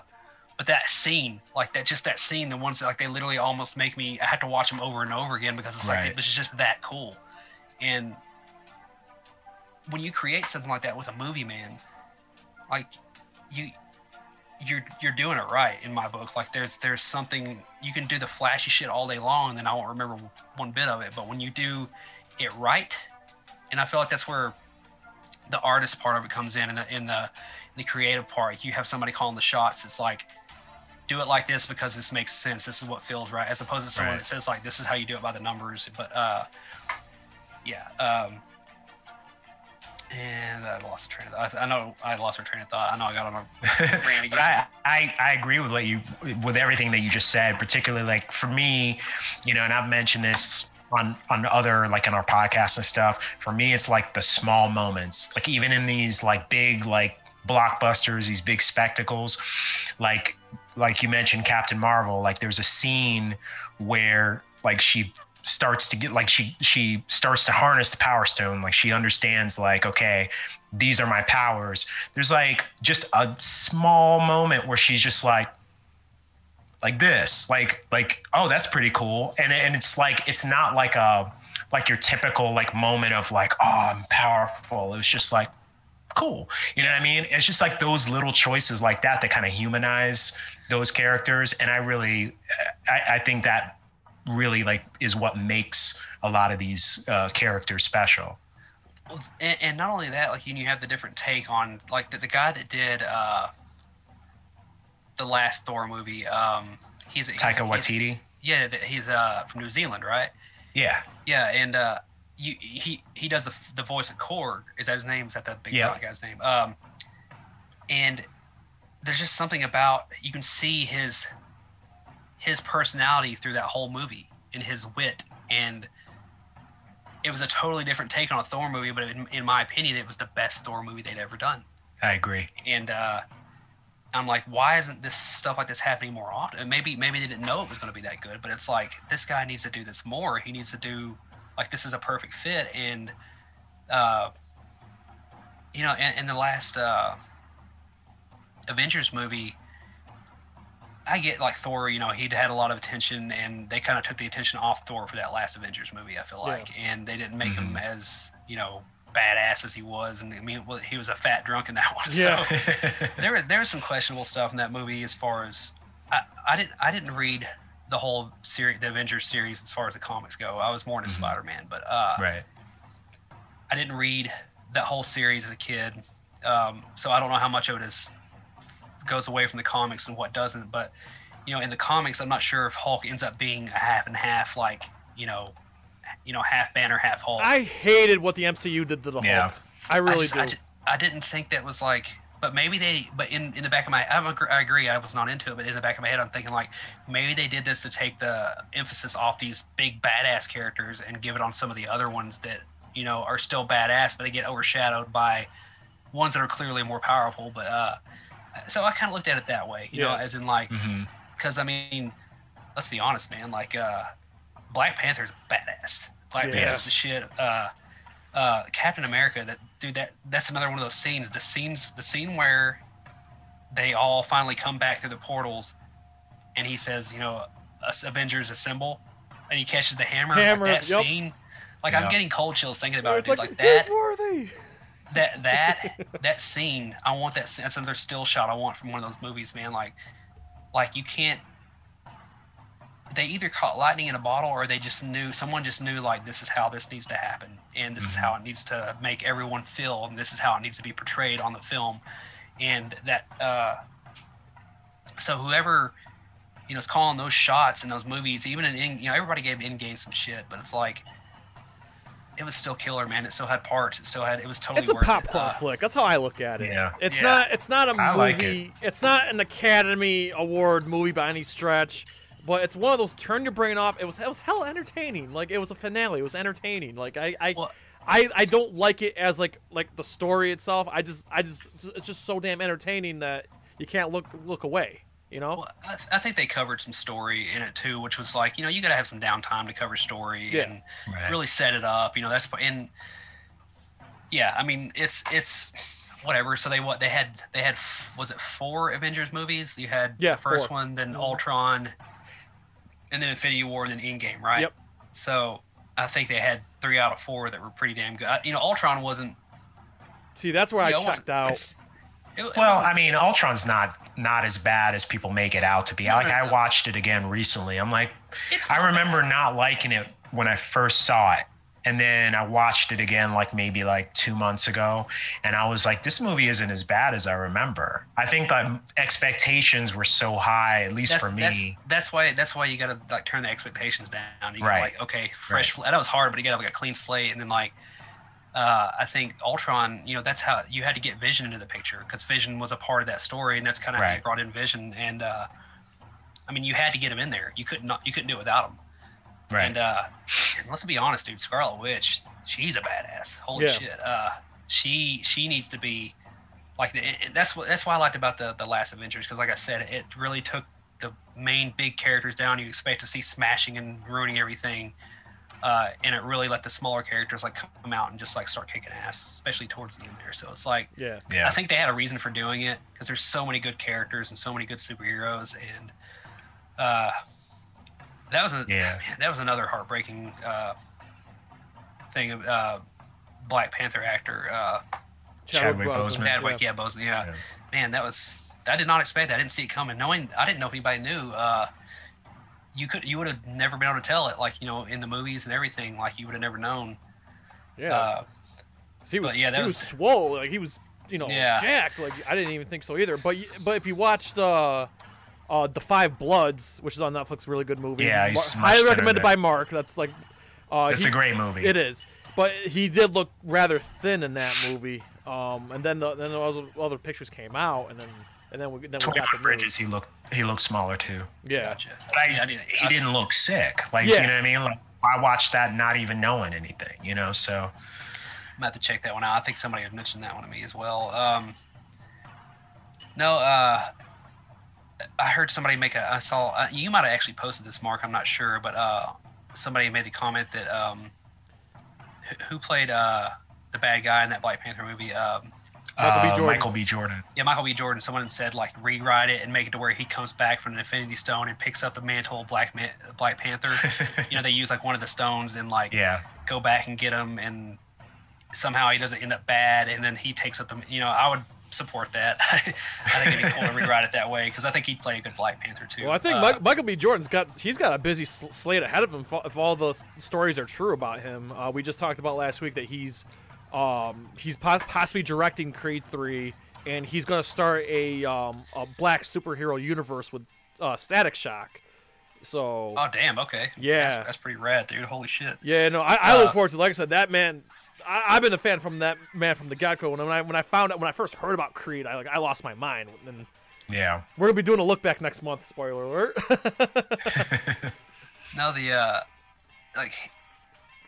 was it Cloak and Dagger? The comic book characters. They were in the Carnage series, I believe. And Cloak and Dagger. Yeah, they had that series, that adaptation on Hulu. I don't know if you watched that I at heard all. about that. I never watched it though. It was okay. It wasn't. Okay. It wasn't great.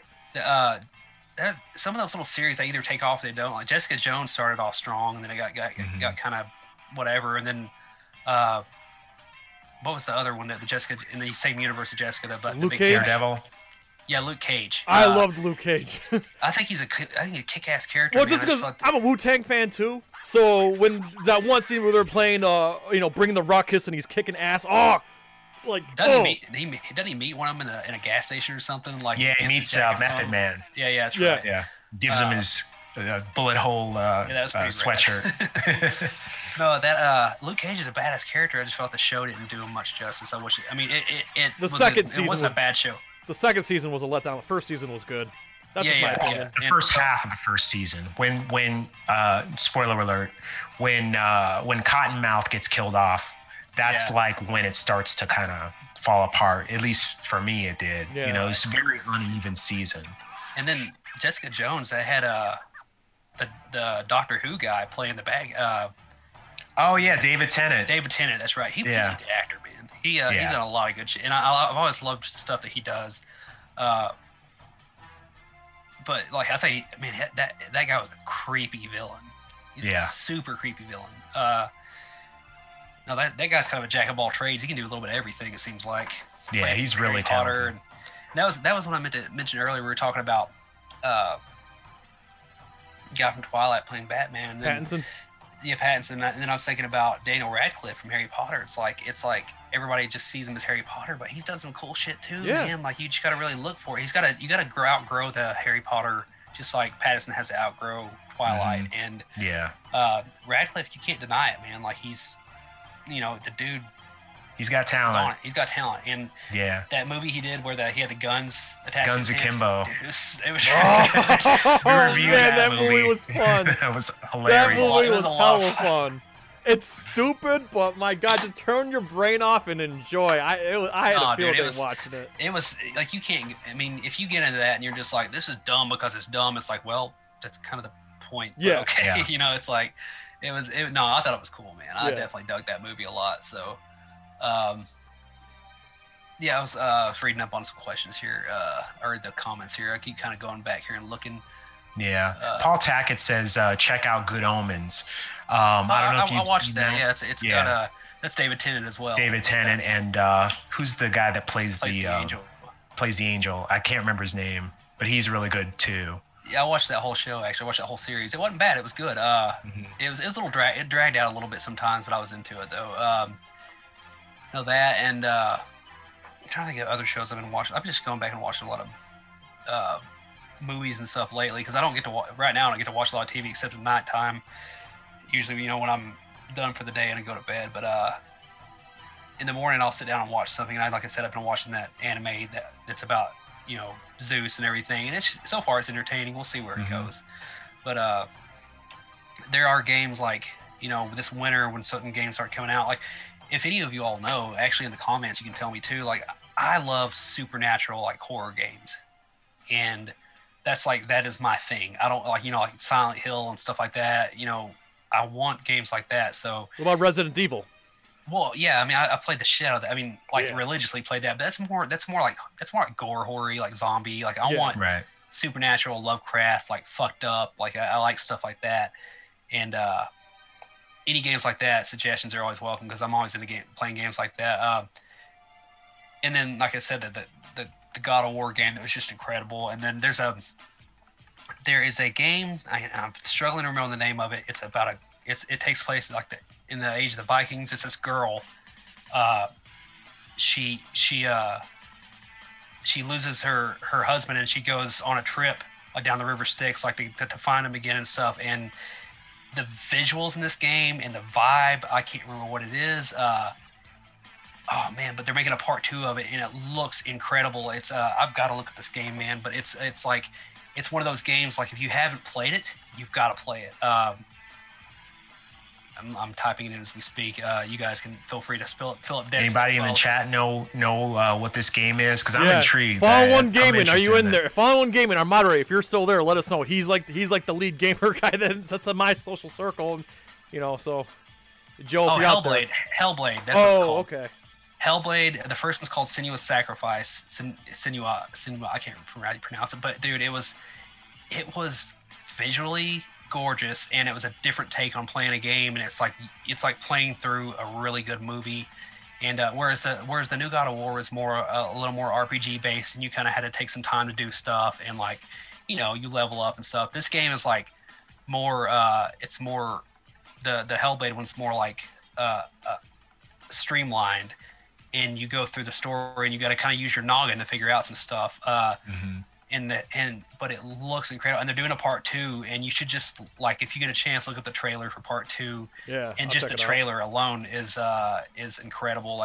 You guys should check out this game. It's incredible. I'm reading the comments here. Yeah, Hellblade games are amazing. Yes, they are. They're incredible. Let's see. Yeah, I watched the trailer. Fallen 1. I watched the trailer for part 2. And the moment I watched the trailer, I was like, I got cold chills. I was like, oh shit, this is gonna be incredible. It's one of those games. So I think if they keep the series the way it is, it keeps growing. I think it could turn into something really cool. It's like a modern take on a Viking game, and the magic's not super straight up like oh look at flames coming out of my hands. It's like creepy, like the bad guys in the game look like kind of I can't describe it. It's like a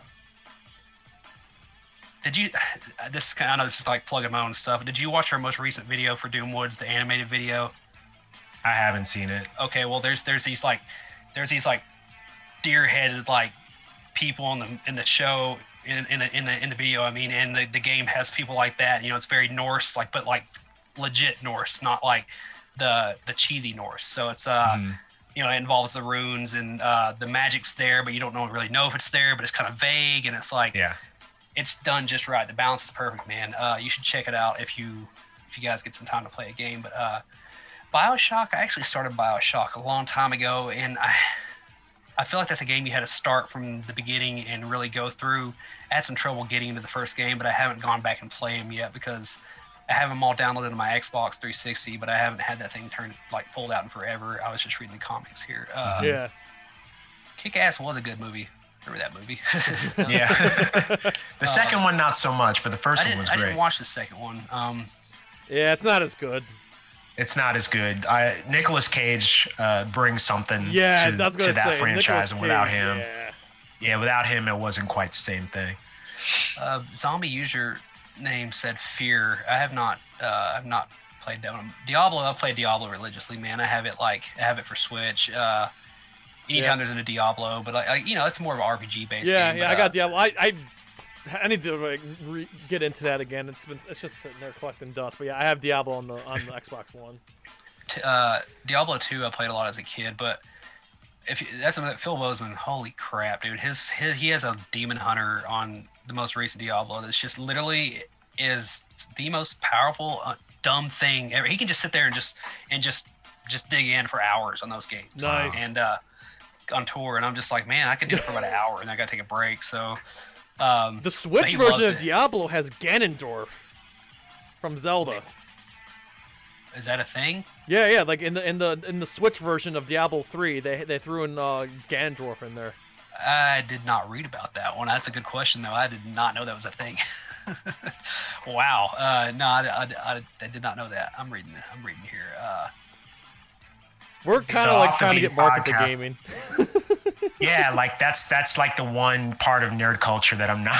We're trying. Not, like big on, and it's not that I don't like games. It's just that like I can't find the time, dude. I'm a big like comic book nerd, and like I watch a lot of movies, and so like I Gotham have, like, Knights next year. Yeah, now when Gotham Knights comes out, that'll probably be the one that I start. Crazy with. You guys said that's one of the games. That's literally why I borrowed the PS4 from my friend, because I wanted to play the most recent Batman game on it. Yeah. Yeah. That's another series of games, dude, that I ever since Arkham Asylum. Yup. I fell in love. I was like, these games are incredible. Arkham City was incredible. Even the one in between that they did that went back and like Arkham Origins. Yeah, Origins. That was good. It wasn't the same voice actor. Because it was a younger Batman. That's why they didn't have Kevin Conroy. Yeah, Mark. I feel like Mark. If there's any games you need to go back and play, I think it's the Arkham games, especially It's 1 and those. 2. But Gotham Knights coming out next year. That Zach, looks I'm sure incredible. It's the timeline is it's going to be about the Court of Owls. Batman is dead, so you play as Red Hood, Robin, Batgirl, Nightwing. I'm in. Like, I can't wait for that game. That's the game like I have marked on my calendar next year. Like, I am getting. Yeah, that's. I think I'm like, I'll be like you. I want to have the system to play those certain games that come out. And it sucks because like you would think, paying that money for a system or getting a system, you would play more on it, but it's literally just for a handful of games nowadays. It's going to be on both though. It's going to be on the current gen and next gen. See, I feel like I'm short. I'm selling myself short if I don't play on the good one now. Yeah, I know. I hear you. But no.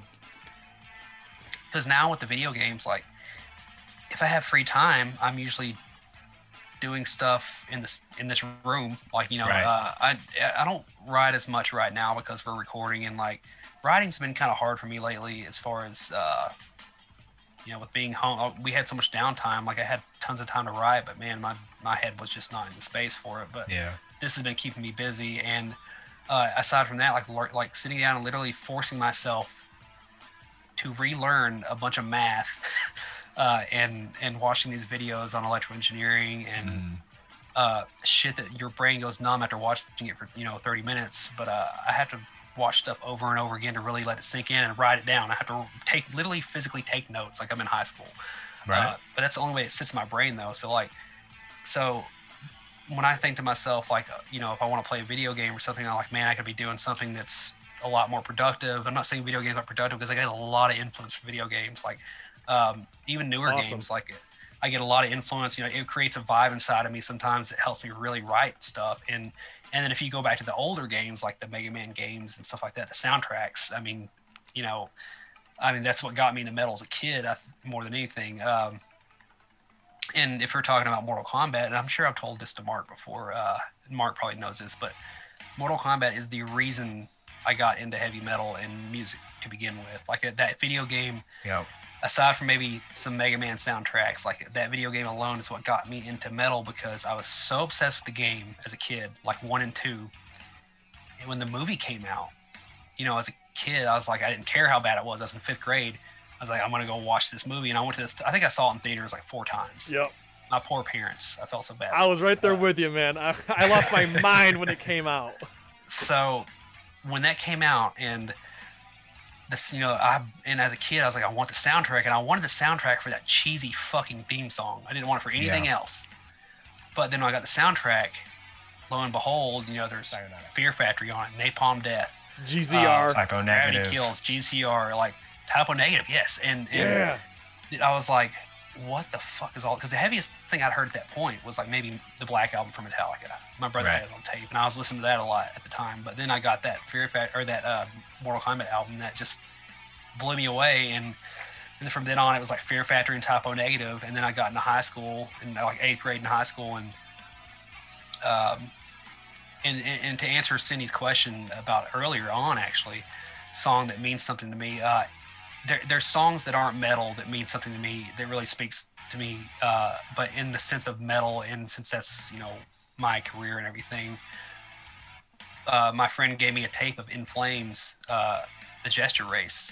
Yep. Like it was in the moment I hit play on that first track on a tape, he just made a tape copy of it for me. I hit play. The moment those acoustics came in, my life changed right then and there.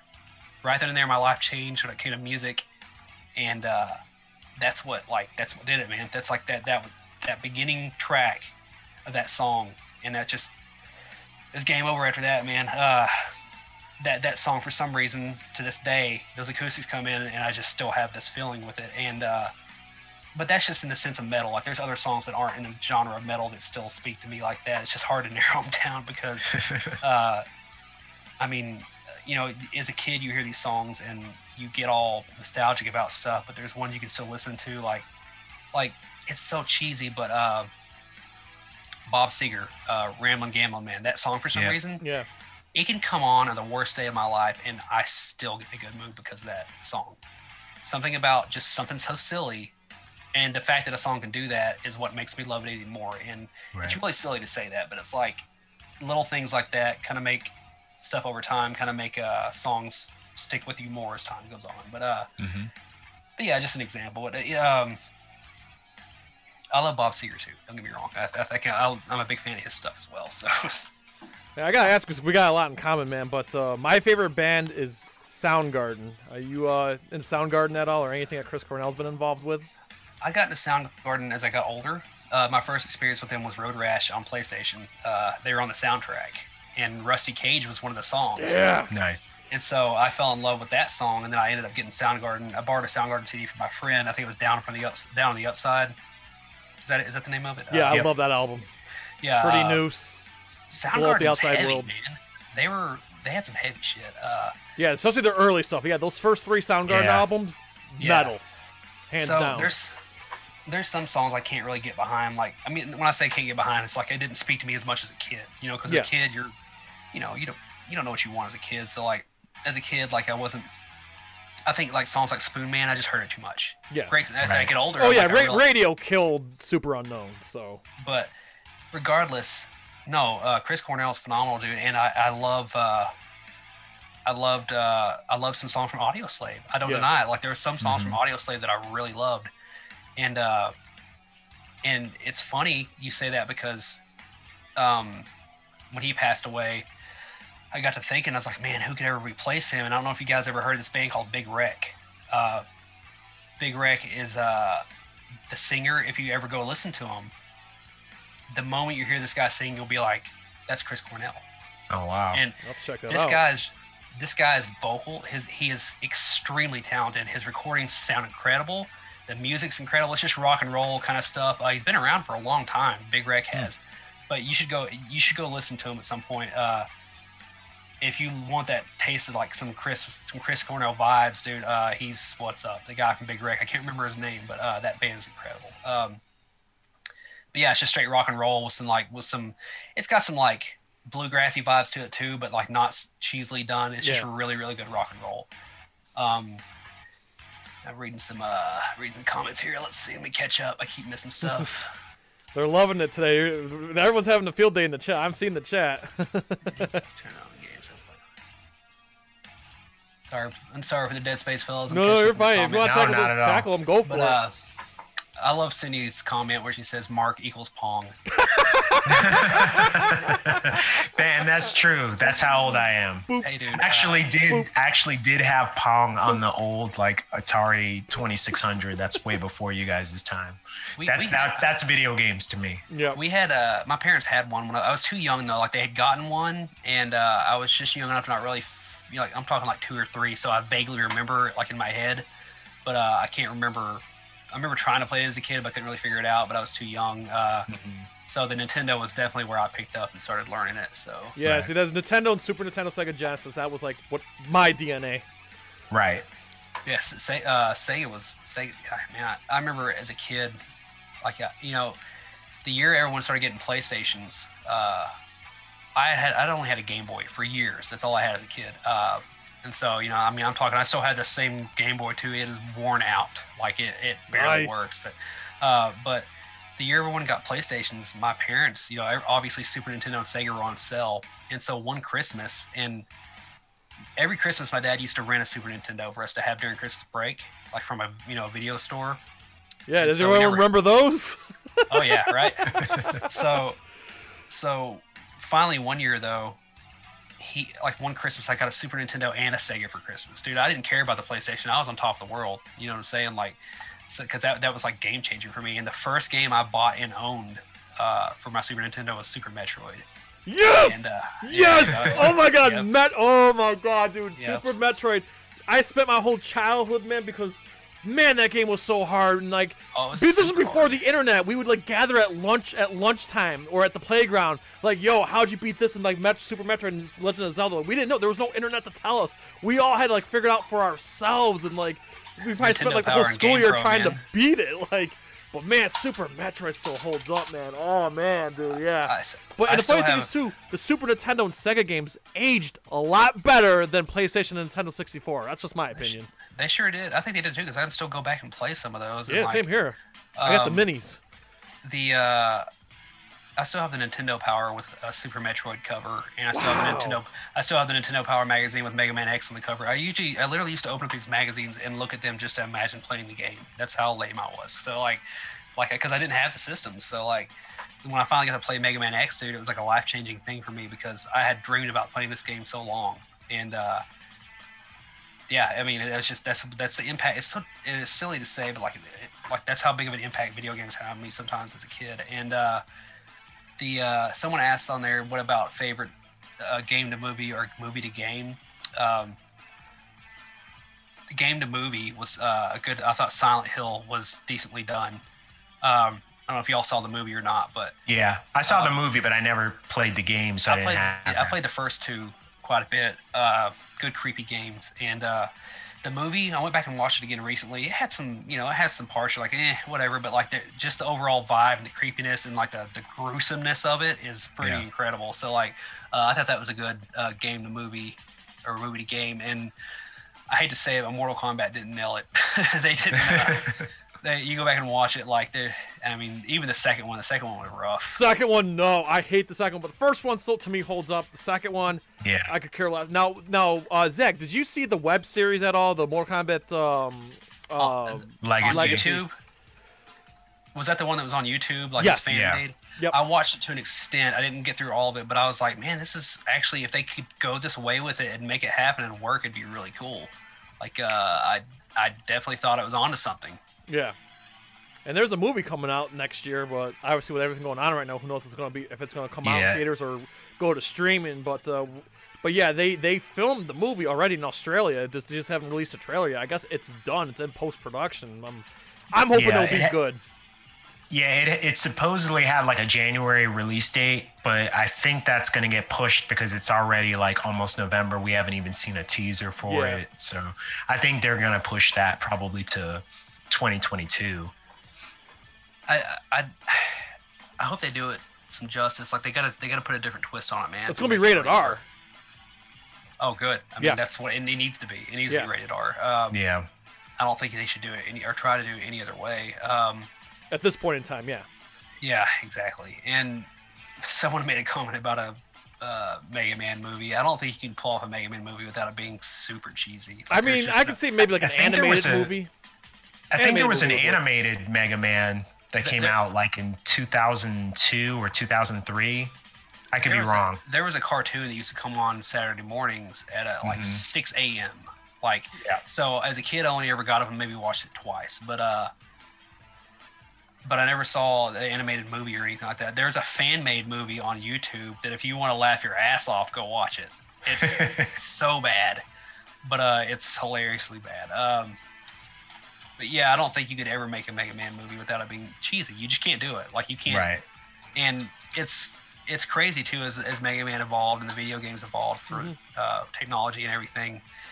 My vision of what Mega Man was changed so much to what like the companies made him. Like, he turned into this like anime character with this super high voice, and I'm like, what happened? You know, I don't imagine Mega Man X, especially, or the older Mega Man, like from the Nintendo series, like being this little cute, cuddly, you know, blue bomber dude. Like, I also didn't expect him to be like, you know, super buff Arnold dude. I at least expected like a Bruce Willis like type, you know, fucking just diehard Mega Man kind of dude. So like, but yeah, they changed, and so now it's like if they try to make a movie, it's like you got to incorporate this really cheesy, and I get that's the way, you know, it's just you know, it's like anime based in this sense that those later Mega Man games kind of turned it into, and that's just how it is. But to me, that was not my vision of Mega Man as I came up and kept going. But I don't think they could do a movie without making it bad. I mean, unless you just pull out all the stops and make it like, you know, just get get Dwayne "The Rock" Johnson to play Mega Man and just a brain heart and guts everywhere. It's like, you know, the robots are they're like biomechanical, so like they have human parts, so there's like blood and guts everywhere. I don't know. I'd like to see a Metroid movie, but Mark, don't you dare! Don't you dare, Mark! I know where you're going with this, but I would like to see a Metroid movie, but we won't get into the casting because I know what Mark's gonna say to get me going. Well, they haven't cast her. I know, but I remember you sent me. We talked about it on the show, and then like a day later, you sent me a link. Like, you were laughing at me. You were laughing at me. I could tell you did that on purpose. All right, so Zach and anybody in the chat that doesn't know what we're talking about, in an interview, this is probably like 6 months ago, Brie Larson said that she really wants to play Samus in a Metroid movie, and I knew how much I knew how much Jay hates her, so I sent that article to him, and he did freak out. That's hilarious, though. I think she could do the job. Don't get me wrong, but here's the thing about a Metroid movie, though. I think I remember commenting on this on your page too, Mark. Yeah. They need to do it and make it like first Alien movie, like you know, that vibe. It needs to be. Like Ridley Scott, kind of like just dark alien world. Like take Event Horizon and put it with an Aliens movie. Yeah, you know, take those two movies and put them together. I 100% agree with that. Yes, it needs to be dark. But how do you do it without Samus talking a lot? You know what I'm saying? Like the whole vibe for me with Samus was just, even in like the GameCube games, like she didn't talk, she never spoke. Yeah, and I think that she needs to. I think it needs. I mean, it's unavoidable. I'm sure it's going to happen. But like, it's just like I feel like the whole human aspect kind of ruins what Metroid's about. Like, it was just Samus versus all these things that were not human, and you bring humans into the equation. It's not the same. I mean, you know, at the beginning of the Super Metroid game, you know, you go to a spaceship that like where their lab was or whatever. There was humans, but that was it. Yeah. Right. But Metroid was inspired by Alien. That's why the Ridley they got from Ridley Scott. So. Yeah, exactly. Yeah, and I think they could do it if they did it right. But at that point, you're almost making a whole other movie. You know, you're almost making something that's not. It's like you're taking the idea of Metroid and turning it into something totally different. But the game was dark and creepy, man. It needs to be dark and creepy. And it was a kid's game. Like, Super Metroid was a kid's game, but listen, Mark, if you're a kid, like, listen, I was like not even 10 when the game first came out, and like there were parts in that game that I was scared because like there were some like dark and eerie moments, and like it's a kid's game, but there are some scary moments. Like, oh my god, dude, like you were scared for yourself, you were scared for Samus. You see some. And just oh man, dude, like it is a dark game. Like I said, Zach's 100% right. Like, if you're gonna make this movie, you gotta make it like Alien, like Event Horizon. It's gotta be dark and twisted. And we know it's right. Like, Nintendo's that wholesome family image. Like, I love Nintendo, but Nintendo's not gonna want to do a really gritty, gross, Metroid movie. That's just not who they are, and they are very protective of their properties. I think Nintendo's pushed it to where they find that they have a fine line now where they can still keep that value, that family value kind of thing, but still have some edgy games. You know, like GameCube had some good. Like there's this game Eternal Darkness that was for GameCube that was. I wish they would have kept going with that. That was one of the best games I ever played, like hands down. It was super Lovecrafty, super different dimensions. Like it was super ahead of its time too, in the sense that like you had a sanity meter, and the lower the sanity meter got, it would start doing weird things. Like your character would be walking around, and there would be a volume gauge on your TV that goes down, and the volume would go down. And you're like, what the hell am I sitting on the remote? even though it doesn't look like the volume gauge on your TV, you just instinctively think like, what the hell's going on? And then it like flashes, is like, and your character's like, going crazy. And there's other things like where there's a fly walking across the screen, and there'll be times when your character's walking around and like you're just walking, and your head just literally just gets cut off, and your character's still walking around. Like weird shit like that happens throughout the whole game. And no one had done a game like that. Yeah, it's Silicon Knights, I'm pretty sure, that did that game. Yeah. And of course we had like GoldenEye and Perfect Dark and a few others. Conker's Bad Fur Day. Anyone remembers that game? That was Nintendo was all behind that. Perfect Dark was good. Conker's Bad Fur Day was definitely adult. Yeah. Yeah, it was very adult. And that was Nintendo. And I kind of wish they'd let that. I know that's their thing, but I kind of wish they'd let that go. Well, if you played, Zach, I have to ask you: have you played Breath of the Wild, Zelda Breath of the Wild on Switch? I have not played that one. That game's got some adult moments. Well, our sound guy Brandon, you remember Brandon, right, Mark? Brandon Cagle? Yeah. He started playing it at one point, and it apparently takes a very long time to play. It does. But he said it was really good, and it was just, I also heard it was not really a kid's game much. It was more of an adult game, which is kind of cool, though. I kind of hope they keep leaning that direction with a lot of their stuff. Yeah, no, it's definitely among all the. I mean, I feel like Zelda started getting a little bit more, not adult, but like started getting edgier when Ocarina of Time came out. But like among all the Zelda, and then of course you had the Twilight Princess was pretty dark, but Breath of the Wild by far is the darkest and most adult Zelda game. And I mean, don't get me wrong, kids can still play it, but there are moments in there like if you're only adults would get some of the jokes and references in there. And of course there's some, like I said, some violent moments in there. It's rad. It really is. I think they'll maybe keep heading that direction, but like whether or not they do, there's still tons of other. Yeah. You'd think at this point, man, like they would it's just like cell phone companies. You'd think they would just come together to make one good few phones, like every company come together and just A, reduce waste, and B, just everybody can just use interchangeable anything, period.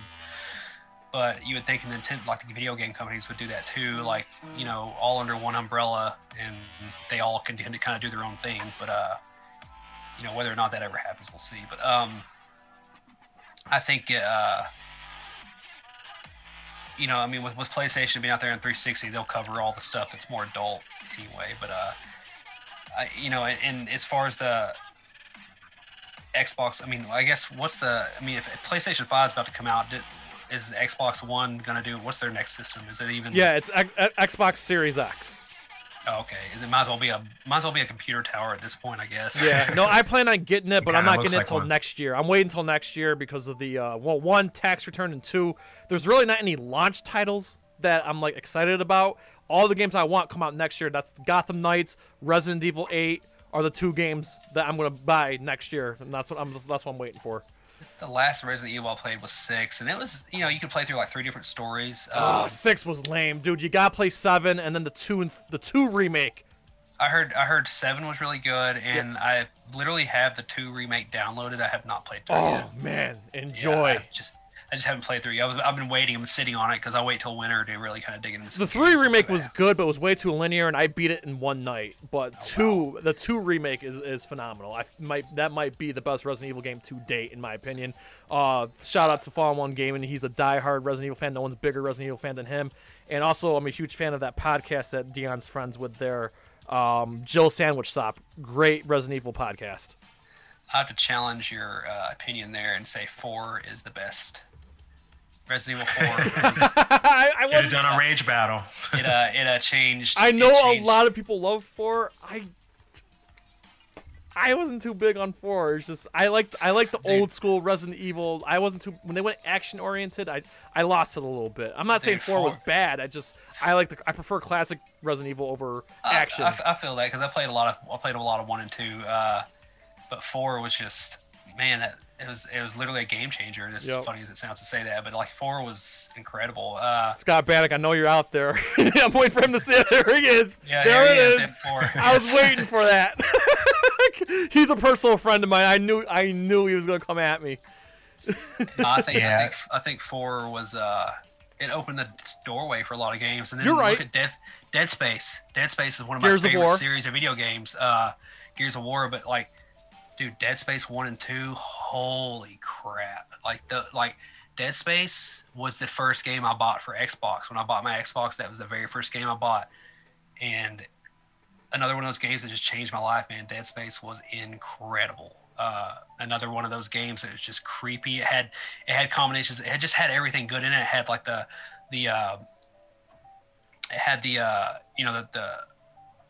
I just said the name of this movie. The Event Horizon vibe to it, but then you had like aliens that were kind of like The Thing, as far as the creatures went. And then the eyeball thing, right? Isn't there like a cut scene where the needles go into the eyeballs? Oh yeah. That's in the. I think that's in the second one. Ooh. Yeah, it's rough. Ooh, that's hard to watch. But they just did those games so well, man. And it's very isolated, dark, scary, and if you play that game in the dark and you do like on a surround sound system, it's like you're like, what the hell? Like, I mean, you're looking around like, yeah, man. I think Resident Evil 4 stepped off. It started an explosion of games like that, and it was just a stepping stone for a lot of games. Whereas the older ones had the nostalgia for sure. I just think 4 was that one, man. It just changed a lot of stuff. Yeah. As far as video games go. You're 100% right.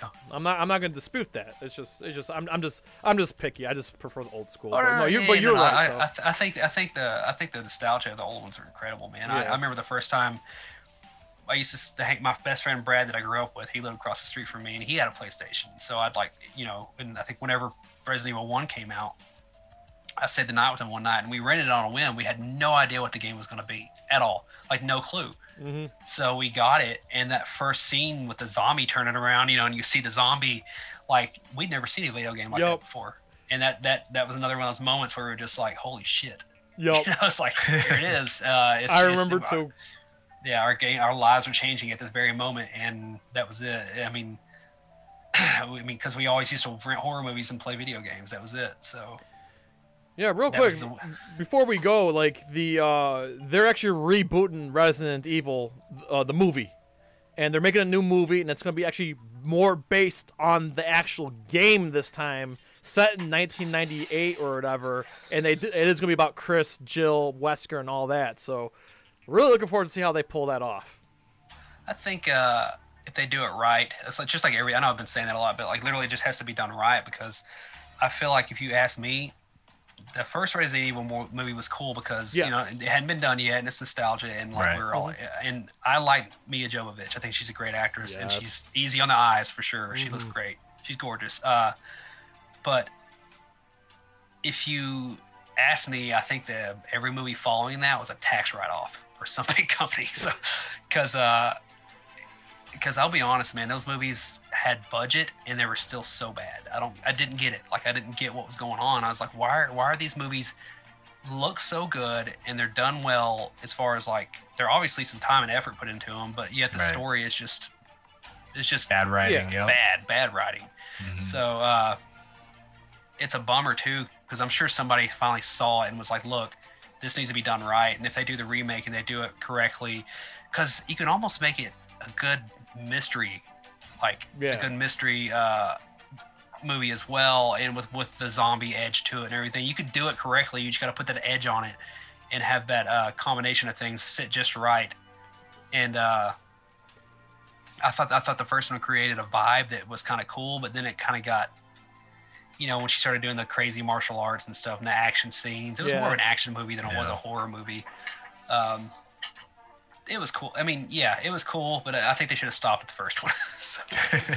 Yeah, we can get behind that. Okay, so guys, it is after 10. I don't want to keep everybody out too late. Man, first and foremost, Zach. I mean, this was hella fun, dude. Yeah, we would love to have you back on if you would want to come back on.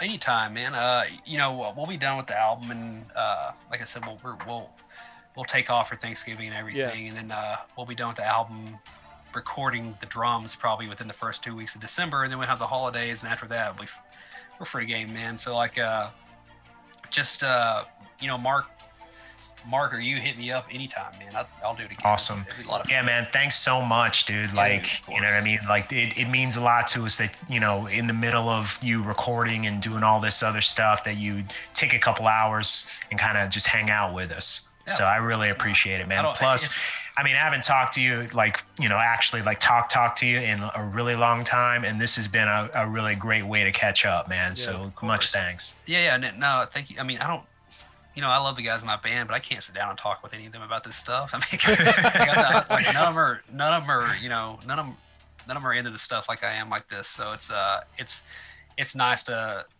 really get to sit down and chat about it. So, you know, thanks for anybody that listened to and all the comments. I'm sorry if I didn't get to answer your questions or anything, you know, regarding the, you know, the chat and everything, but thank you for all the support as far as the band goes. And, I know one person in the chat said they recently lost their mother, and that Bring Me Home meant a lot to them. So, you know, if we're doing that and the songs are moving you like that, I'm glad we're doing our job, and thank you for the support and my condolences, by the way. So, yes, thank you guys for having me. We'll do it again. I'm not opposed to that at all, and I really had a good time. So it was good to chat, awesome. Like, nerd it up for a change. So yeah, no, that's nice. And before we go, Zach, I want to give you the floor for a couple minutes here. Can you just tell everyone who may not be familiar with Whitechapel, I mean, you know, where they can find your music and everything else?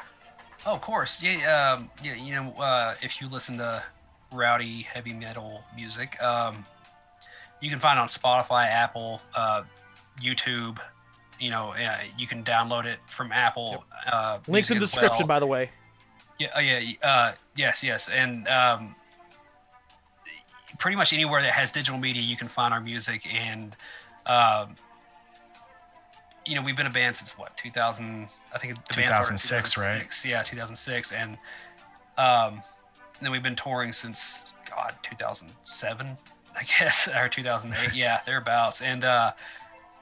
Yeah, man. I mean, you know, we've changed a lot over the years, but I would say if you start, you know, and you're not into super heavy metal, maybe start their most recent album.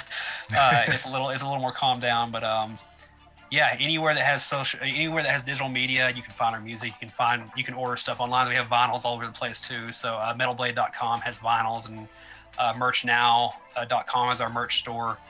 I know everybody's hurting, you know, right now with the not being out of work and everything. But if you can throw a little bit of money for merch, you wouldn't believe how long that goes for us, as far as like really, because I mean, not just out of our pockets, but you know, we have, you know, there's bills the band has to pay as far as like our practice space, you know, keeping up like small bills like that, and the merch store is really helping us just be able to keep that, you know, under wraps, and like every little bit counts, and it's just. We just thrilled that we can still kind of get by right now. So, yeah, I'm gonna stop rambling. And on that note, thank you guys for letting me have the floor and talk about the band for a second. But I think at the end of this, when all this is said and done, and hopefully we get back out there playing shows again, we'll have a good album for you. If you like the last album, you're gonna love this one. It's gonna be more of an experiment in the right direction that I feel this band should be going. But if you're an old school fan of Whitechapel, you're still going to have your fill. Don't worry, I promise. So it's got something for everybody. Is there a working title for the album yet? Not yet. Phil has subject matter. We know what it's all going to be about. I can't really say much about it, but there's not a working title yet. But it's going to be kind of like a continuation of the Valley. Cool. Excellent. As far as the theme goes, and it'll still be dark, and it's got a theme this time around. You know, we did a few albums there that really didn't have themes, and I felt like that's what those albums were lacking, is something to latch onto. And I think when there's a theme, it really gives the listener something to latch onto, especially when the theme kind of vibes with the music too. So yeah, it'll be themed as well. So Excellent. Awesome. And come back to Syracuse when everyone's back to normal and we're ready to tour again, man. Come back to Syracuse. I know you guys sold out the Lost Horizon like 2 or 3 times. You know, I will definitely catch you this time. So please come back to Syracuse, man. Yeah, hopefully we'll be back. Yeah. Hopefully we'll be back on everybody's radar whenever this shit stops and we can start touring again. So, yes, yeah, we'll see you guys soon, man. I once again I appreciate everything. Thank you guys so much. All right, Mark, anything to add before we go? No, man. Once again, you know, like I can't thank you enough, bro. And you know, everybody that kind of stuck around for this show and kind of, you know, was active in the chat. We really appreciate you as always. You know, we couldn't do any of this stuff without your support. So thank you for hanging out with us. Yes, and then everyone, before we go, stick around. Right after this stream is over, there's a hype trailer for our next musical guest. If any Life of Agony fans out there, Joey Z is coming on the show on the 19th of November. So, really appreciate everyone's support. You know, we're gonna try keeping. You know, we love having guests on here, whether if they're musical guests or, you know, what may have you. We love having guests on the show, and you know, it was a real joy, you know, hanging out with Zach tonight, and we can't wait to have him back. So thank you to gentlemen, thank you Zach, thank you Mark, thank you everybody in the chat, thank you so much. So before we go, we ask you to pretty please like, comment, subscribe, ring that bell, and spread this shit like Silva. USA from Louisville to Knoxville to Syracuse and to all of our friends and fans around the world at NerdCage Live and Whitechapel. Enjoy life, stay safe, and good night. Sayonara. See you guys.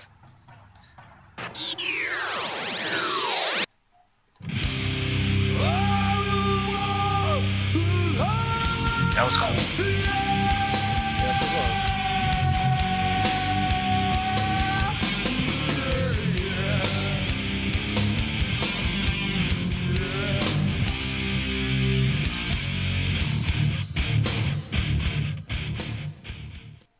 Ooh, trying to get out of the nerd cage, are ya?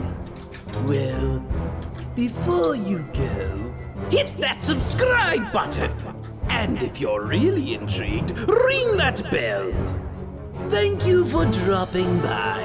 Until next time, tell everyone you know about NerdCage